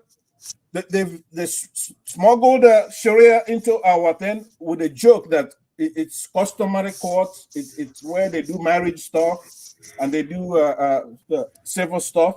But then the judges who are coming up, 99% of northern judges have never seen a classroom that's a law school, like Harvard or something like that, Oxford. They study their religious thing there, here and there, and they handed certificates to go to get it, coordinate our judiciary, and the governors nominate them, and then of course they're up there. If we spend 400 billion naira to run an election, they turn off the beavers let me just say this: when our luminaries come to court, they just toss them aside like it's nothing. I'm saying that it's not a protest thing; it's a war thing. Right? Thank you, Pastor. That's what's going to happen. Thank you for standing in for me. I appreciate it. I've lost KJ. I wanted to hand it over to KJ. Gentlemen, I'm going to give you, each of you only have, Eccentric, are you there? Eccentric, it looks frozen. Oh, you look, okay. You kind of look frozen, so I wanted to be sure. So I will give each of you 5 minutes, starting from CM, then Jefferson, then Eccentric, then Pansat. So to give your closing argument, please. Thank you. Well, in my closing argument, is it the South or the Southeast governor that are holding in? Anything you want to use as your closing argument. Yeah, this is a closing argument, so it is not. It's the federal government that is holding him. For what reason? Maybe they feel, or they've been living on these phantom lies. Oh, if we release him, he's gonna energize or sort of inspire other people. They will start be agitating for the same thing. In fact, they don't want Nigeria to break up. That the best way to stop Nigeria breaking up is to hold Nnamdi Kanu. So that when you hold him, everything will quieting. And then when it quietens, then Nigeria continues. Okay.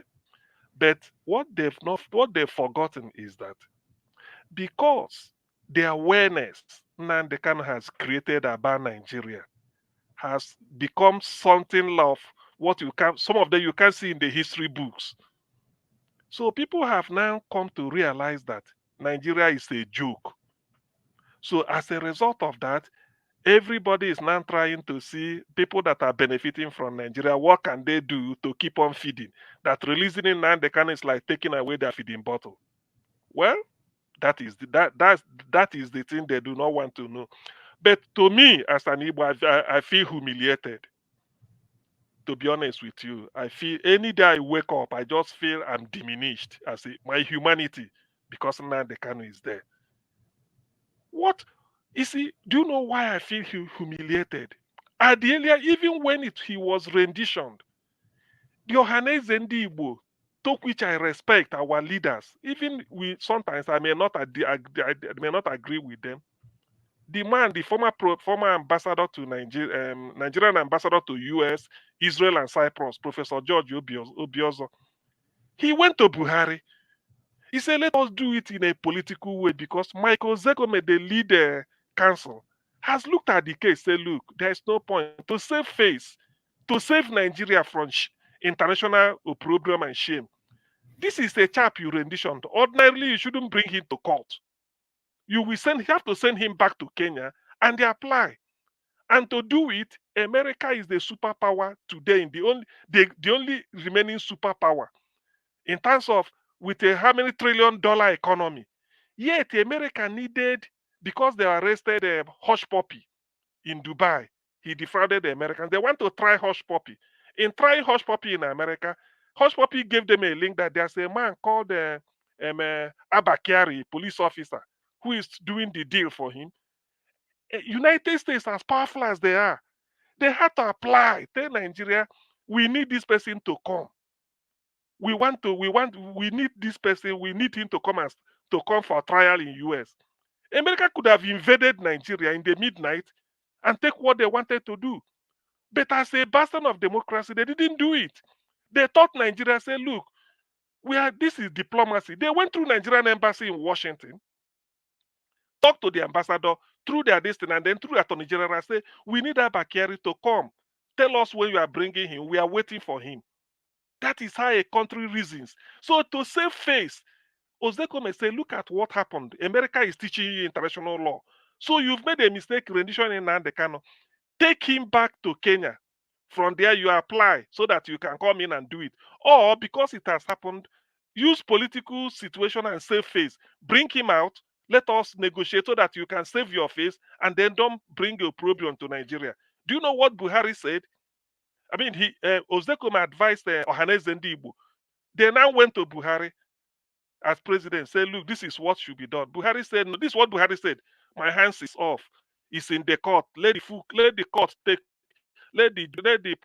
procedure take its run its full course. Thinking that they will win.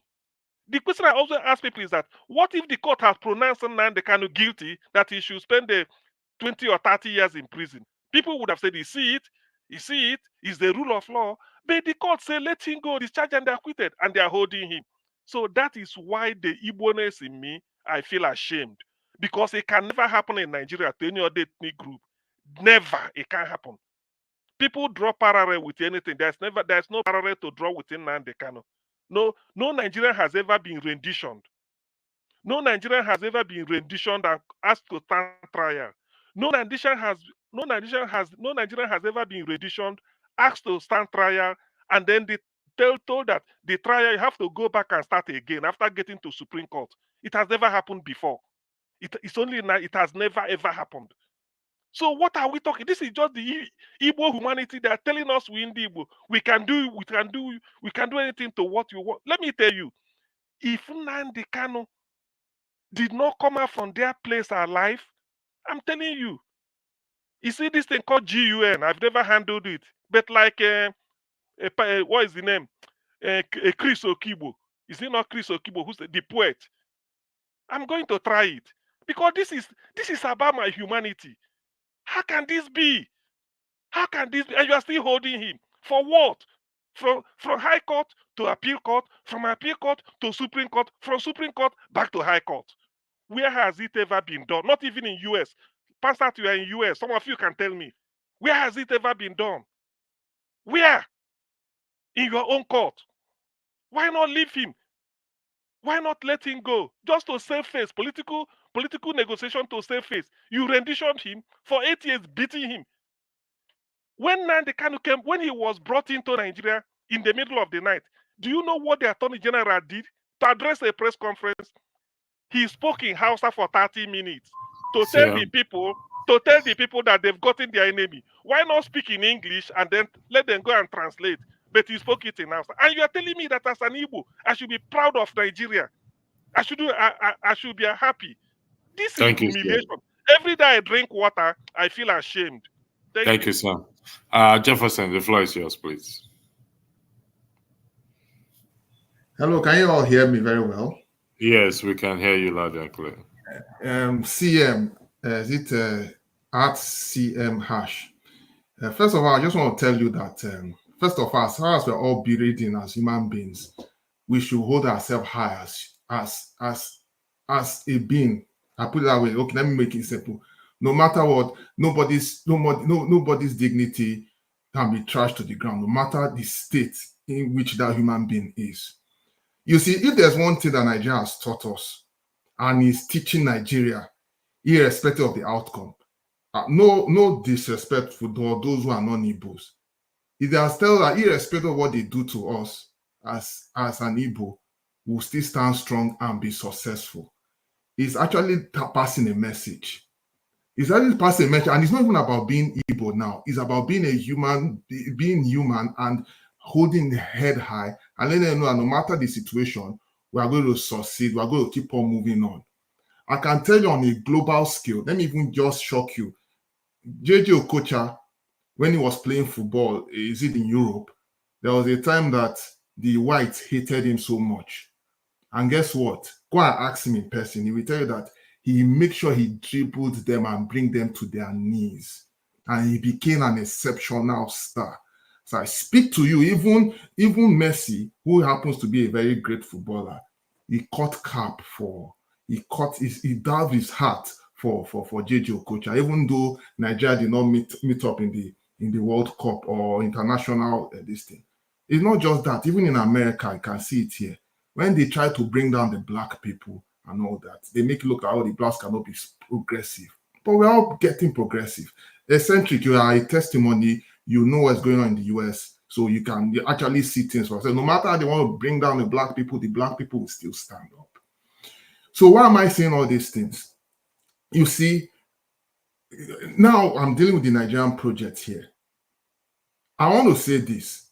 For non-Igbos, the Yorubas and Hausas and all, those who are not facing the kind of tribalism that Nigerians are facing, I see it's a wake-up call.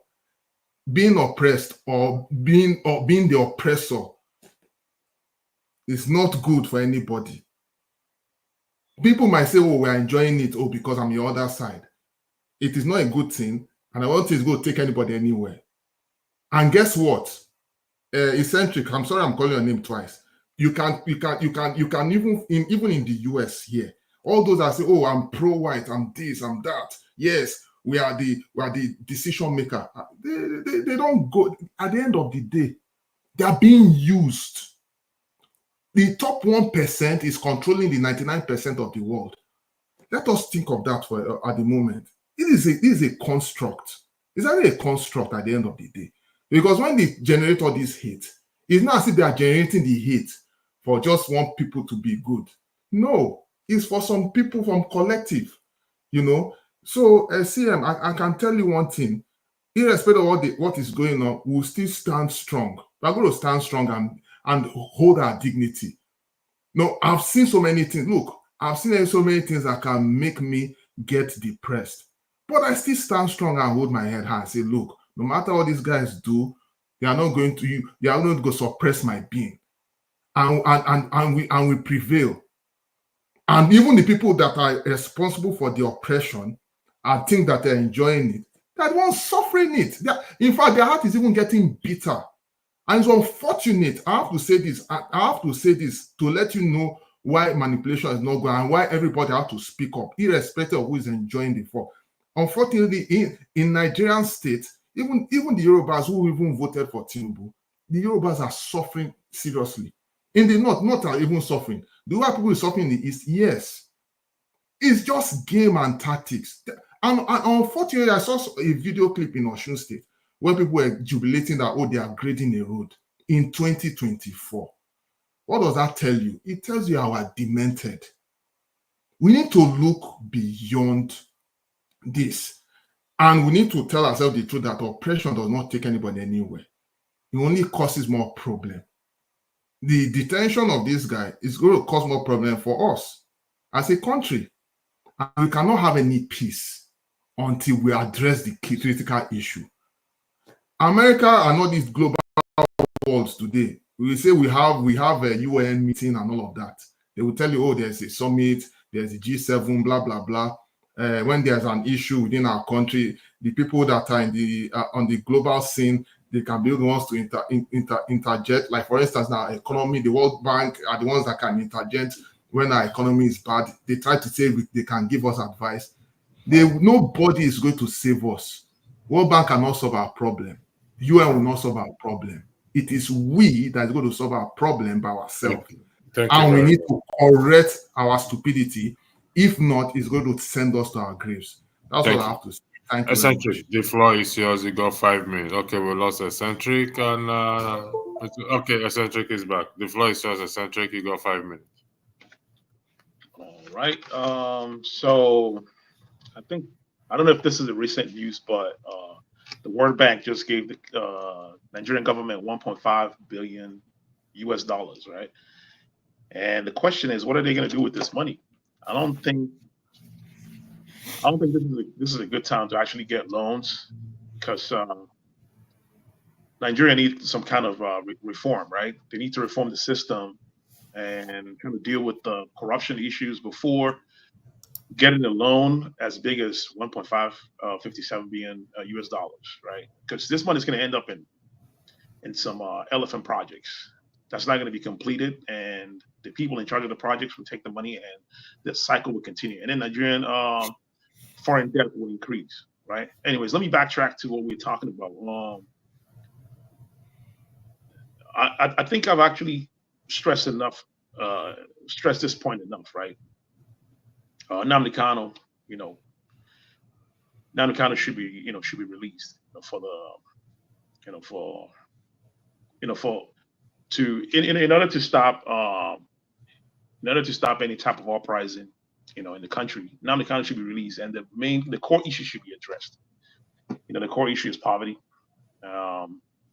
Also, I want to admonish everyone here. I want to let you guys know that the problem that we're having is between the elites in Nigeria and the working class people, right? And no matter the region you go to, if you go to the south or the southeast or the north, working people are suffering. They are experiencing the same problem, right? There is poverty, there is economic disparity, right? There's a lot of economic disparity. For instance, if you go to Lagos State, right? If you go to Lagos, I think the core Lagos State, you will see the disparity between the core Lagos and the island, right? If you go to the island, it's pretty much like New York City, right? The houses there are so expensive, like almost really expensive that someone like me living in the United States can't even afford to rent properties there. So that and it makes me wonder, like, how could people with such wealth be living in a country where the poverty level is so like draconian, right? It gives you a picture of what's really going on in the country, right? It's the economic system, of course, capitalism, right? Capitalism creates this wealth disparity. It's kind of inbuilt in the system, right? That's why companies like Dangote could grow so big and become a monopoly, right? It's inbuilt in the system. I think Nigeria needs to kind of try a different system, right? A system that's people oriented. I would go to the extreme to say, hey, we should try socialism, right? We should try socialism and bring in social programs, to benefit the people. We can adopt some social programs from China, from the United States of America. We can bring some of the social programs that they have there and bring it to Nigeria. You know, something like the WIC, WIC program, where you know the government, the poor people can get get some food, you know, from the state government or whatnot. We don't have stuff like that in Nigeria. You know, we need those. We need those things because the poverty there is extreme. You know, the people need help, and the money. You know, the inflation issue is actually making it worse because the money is losing a lot of value. You know, before I think probably like 10 years ago, if you send in like 100,000 naira, you could do a lot. People over there could do a lot with it. But right now, 100,000 naira could be spent in a week. You know, buying groceries. You know, it's pretty bad. And the thing is, people are not making that much money there, so it's a hyperinflation. You know, the hyperinflation can be dealt with by the federal government. They just need a change in the system, right? Instead of following like the World Bank model, and because like I just read the World Bank representative in Nigeria, I think his name is kind of reminds me of a Senegalese, something deal. You know, he said that the government should not change their economic policy; that they should keep going. That if they change their economic policy, it's going to create more problems for Nigeria. I kind of disagrees with that, and it kind of tells you what the organizations like the World Bank, what their priorities are. You know, they don't really care about the ordinary people. They just want. All right, Jefferson, thank you. I mean, Eccentric, thank you very much. Mr. Pansat, you have 5 minutes for your submission, please. Thank you, sir. I have an appointment, so I'm going to. I had to dress up quicker so I could render my peace. Concluding remarks. Electricity. Did you say you have another program coming in how many hours? No. Goodness me, Pastor. Don't want me to sleep. It's next week. Oh, next week. All right, very well. Goodness me. Now I know you don't love me. No, that's okay. I don't love any man. I love beautiful babes, right? You have beautiful babes, right? Can you mention some names? Can you mention some names for us, please? So, that no. So on a serious note, these programs that we're having here, especially here on Dr. Damages, is very, very good as we try to solve the problem we have the country. We have to have civil discourses, and that's good. You have somebody like Dr. CM here. You have Jegun. I think Jegun contains a lot of knowledge, historically, those kind of things. Some of us spent our time in science, physics, mathematics. We don't get to showcase it. We come in this domain to where we have to be artful. We have to use fancy language, right? And our country we've become cowardly. We're a cowardly country for whatever reason. You know, it's like in those days you go and maybe your grandma give you a chicken, you come home, you tie it together. The first day you brought it wants to run away, but if you tie it down for a little bit, then it just stays there, right? It becomes your chicken that walks around. That's what we've become in Nigeria, right? Look at the state of our country.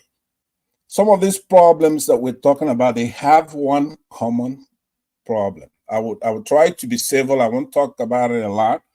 Even those who are my brothers and my friends on this platform and the comment section, they don't really want rough language, the truth.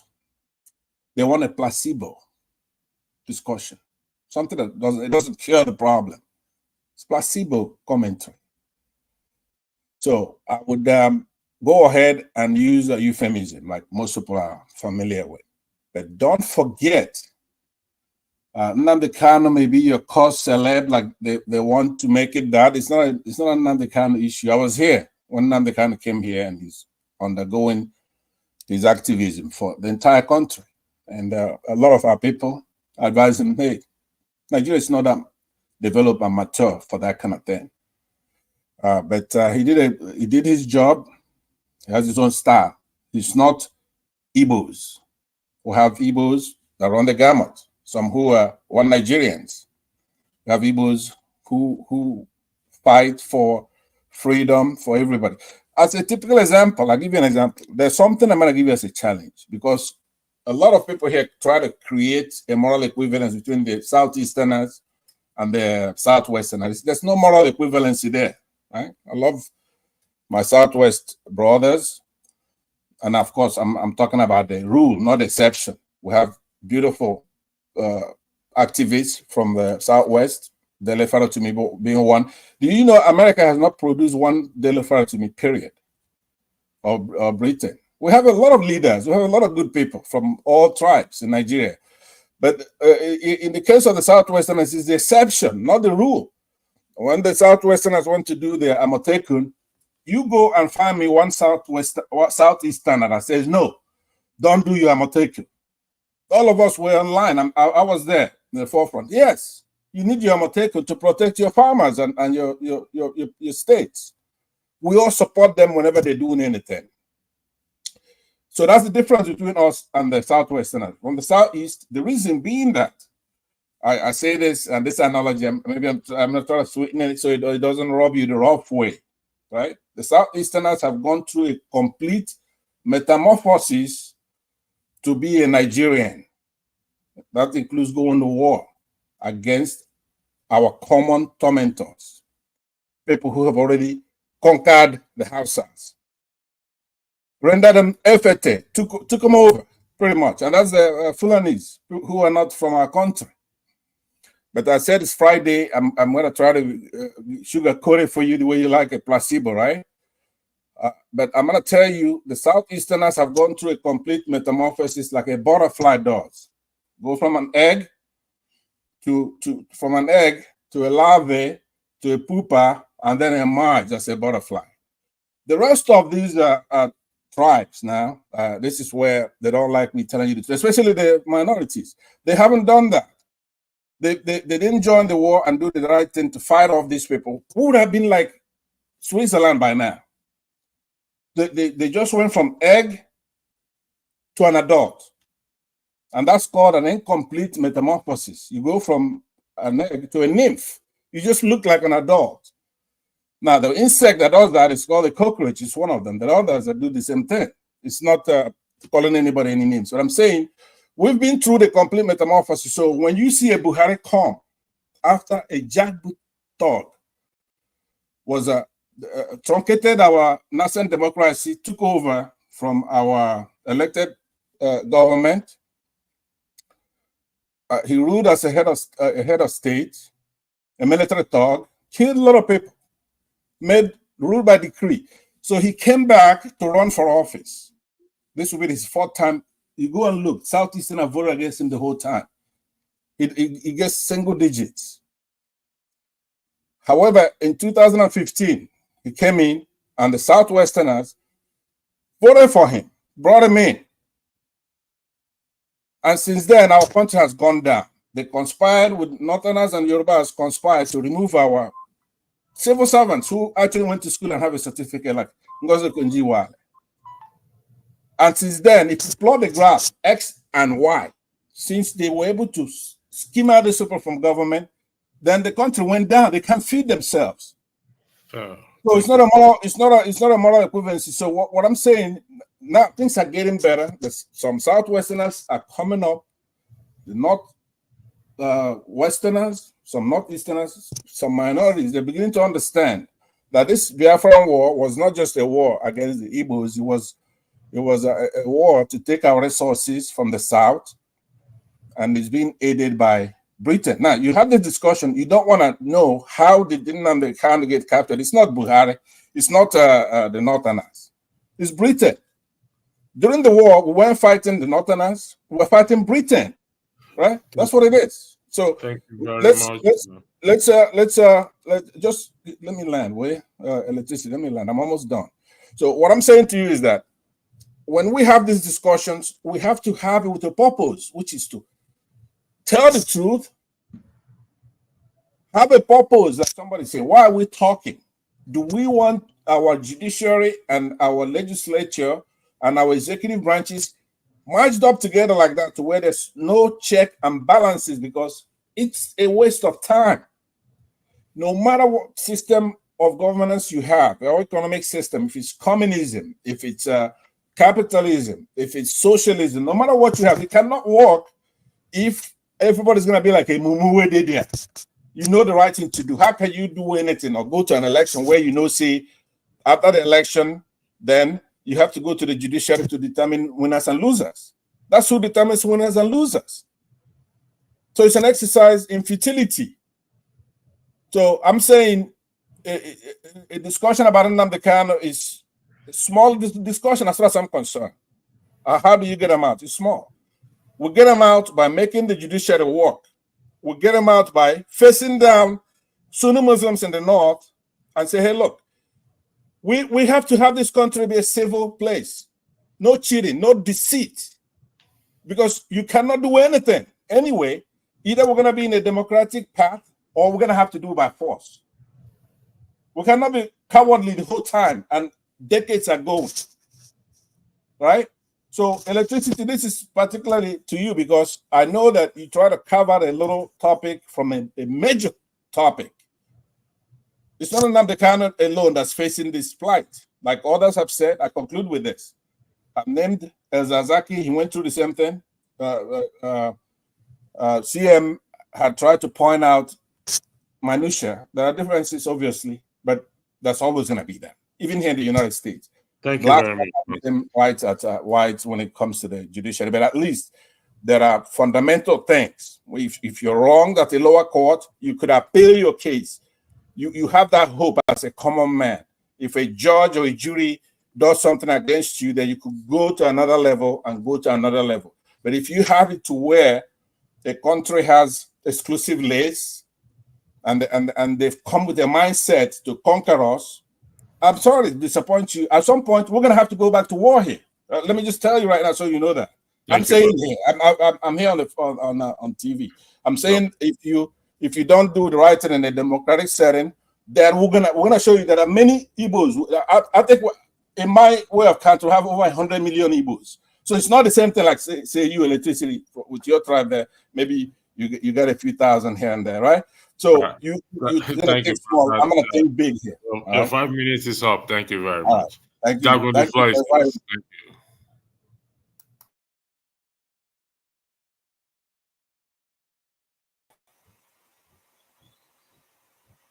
Jago, you're muted. Thank you very much, Electricity, and people of the panel, people of the comment section. My closing remarks go like this in concern of this topic. Bring down Tinubu, bring down the system, free Nnamdi Kanu, and we're starting again. Free Nnamdi Kanu, I don't end up.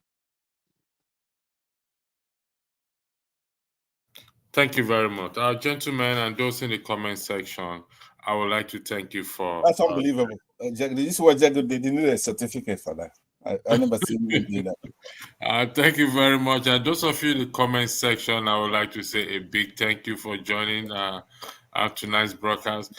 Next week, we'll be talking about the Sharia. I don't know which day, but most likely it's going to be Friday. We're going to be talking about the Sharia enshrining the Constitution. Why is it enshrining it? What is its implication on judiciary? What is the implication on the legislative arm? And what is the implication on the citizens at large? We will look at this. Should it be there in the first place? Given to the fact that that is not the only religion we have in Nigeria, or whatever we want to call it, believe we have in Nigeria. Should the Bible also be enshrined in the Constitution? Should the Abbalist belief also be enshrined in the Constitution? No, I think it's a very, very dicey subject, to be honest with you. No, but at the end of the day, I think what binds all humanity is the fact that we all have basic common sense. Electricity. If we don't have common sense, no matter how the kind of laws we have, it's going to be as useless as ever. I'm sorry to say. Electricity. You know, this thing you said now reminded me of something. The former Chief Judge, Tanku, the one that succeeded Onogen. The guy did not attend, was not called to the bar. And how did he make it? Because as a lawyer, you first of all you read law, get called to the bar, then you can become a magistrate. From there, you move, or you practice all your life. But even if you want to be from magistrate to judge to all these things, they say 5 years post call. Say 5 years, you must have practiced law for about 5 years before you can now become a magistrate. So he was not called to the bar at all, whether in England or in Nigeria, anywhere. But he became a judge and became a chief justice of Nigeria and was sitting on civil cases. And let me even shock you again. I'm sorry to say this, but let me even shock you again. Another issue I also facing is because the issue he raised right is very important. I was on another panel, and one man went to most show, right? And we got to that point because this is very important, right? That time come, I'm glad he made. I kept trying to remember his name. He succeeded on again. On again was removed illegally. You need 2/3 of a supermajority in the Senate to remove the Chief Justice, right? So Buhari suspended him. So what I'm saying is that, yes, Obasanjo allowed them to insert Sharia laws for customary reasons in, cultural courts. That's okay, but the jurists, though, as they go move up the ladder, then a judge in a Sharia court who came in just from Islamic training, studying their Islamic thing there, right? There's no physics, there's no chemistry. Because in the Western jurisprudence, before you become a lawyer, you're gonna go through some electives. You're gonna know some things about other cultures. You're gonna know a lot of things. You attend law school. So these people, as they come in from Sharia, right? So the judges is what I'm not fighting the Sharia court itself, but when the judges then go into the federal system nominated by their governors, they're now in the federal system. They are still Sharia judges, even though the courtrooms they go to administer, it's not a Sharia court. So they bring their prejudices when they come up there. That's why people are not being released. You have to have a judiciary that believes in the secular constitution of the country. You have to. There's nothing. If you have nothing else, you have to have a good judiciary. We don't have one. So when you have Peter Obi or Atiku Abubakar bring their evidence from INEC elections, INEC itself, which is a Muslim INEC, the presidency is a Muslim thing, and you have them bring it up there, and they just disgrace them. We are in a state of war. Let's be honest about it. Biafrans, Igbos, we're in a state of war with Nigeria because, like somebody said, the 3 R's is not been implemented. So when these people go to court, they're looking at the enemies. That's exactly what they're looking at, the enemies. It's like here, you have to be tried by a jury of your peers, or at the minimum, when you have a judge, the judge has to be fair. Thank you, gentlemen. All right, so sorry about that. So, just like what you said, let me say this right now. I know you guys did your past. Thank you, gentlemen. You have a lovely night. He said something about the judge. What the guy land now? If you can, electricity, allow them to go to the background now, if you can. All right, okay, sorry, please. We're calling it a day. I'll give you 30 seconds, Jefferson, to land. Okay, good. So basically, what we need to understand here, yes, I know the judiciary has an issue, but again, I feel we are not respecting our institutions on the collective. It's not just the judiciary. In fact, it involves all aspects of the sector, everything from the engineering, medicine, everything. We need to have a standard, and we need to uphold the standard. Because what happens is when people are called into power, they don't seem to uphold what they stand for. And that is an issue. I think we need to really work on that. So it has to do with some level of reorientation. Until that is done, no matter what reform we are going to do, it's not going to work. Let me stop there. All right. Thank you, gentlemen. You have a lovely night. Have a lovely day, and God bless you. Thank you. Thank you so much for watching. Thank you. Have you subscribed? Yes, you. Have you subscribed? Yeah, before you go, click. It's free. Click. Just that's it. Have you subscribed? You're laughing. Have you subscribed? Have you subscribed? Thank you. Hey, madam, thank you so much. I can see you. We have to get to 100,000 subscribers. By the end of the year, how are we going to do that if you don't subscribe? Yes, you're about to click off. Why? Have you subscribed? It's free. If you don't, ask your son, ask your daughter how to. Just one click. Thank you. I see you. Aha. Thank you very much. I'll see you tomorrow.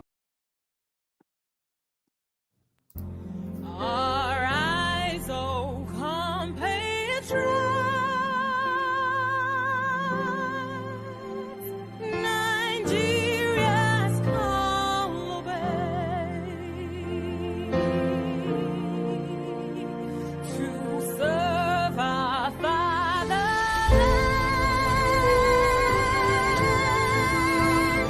We love and strength and faith. The labor of our heroes past shall never be in vain. To serve with heart and might, one nation bound in freedom, peace and unity. Hey, now so, yeah. Oh, yeah. Arise, O compatriots, Nigeria call obey, to serve our fatherland, with love and strength and faith. The labor of our heroes past shall never be in vain. To serve with heart and might, one nation bound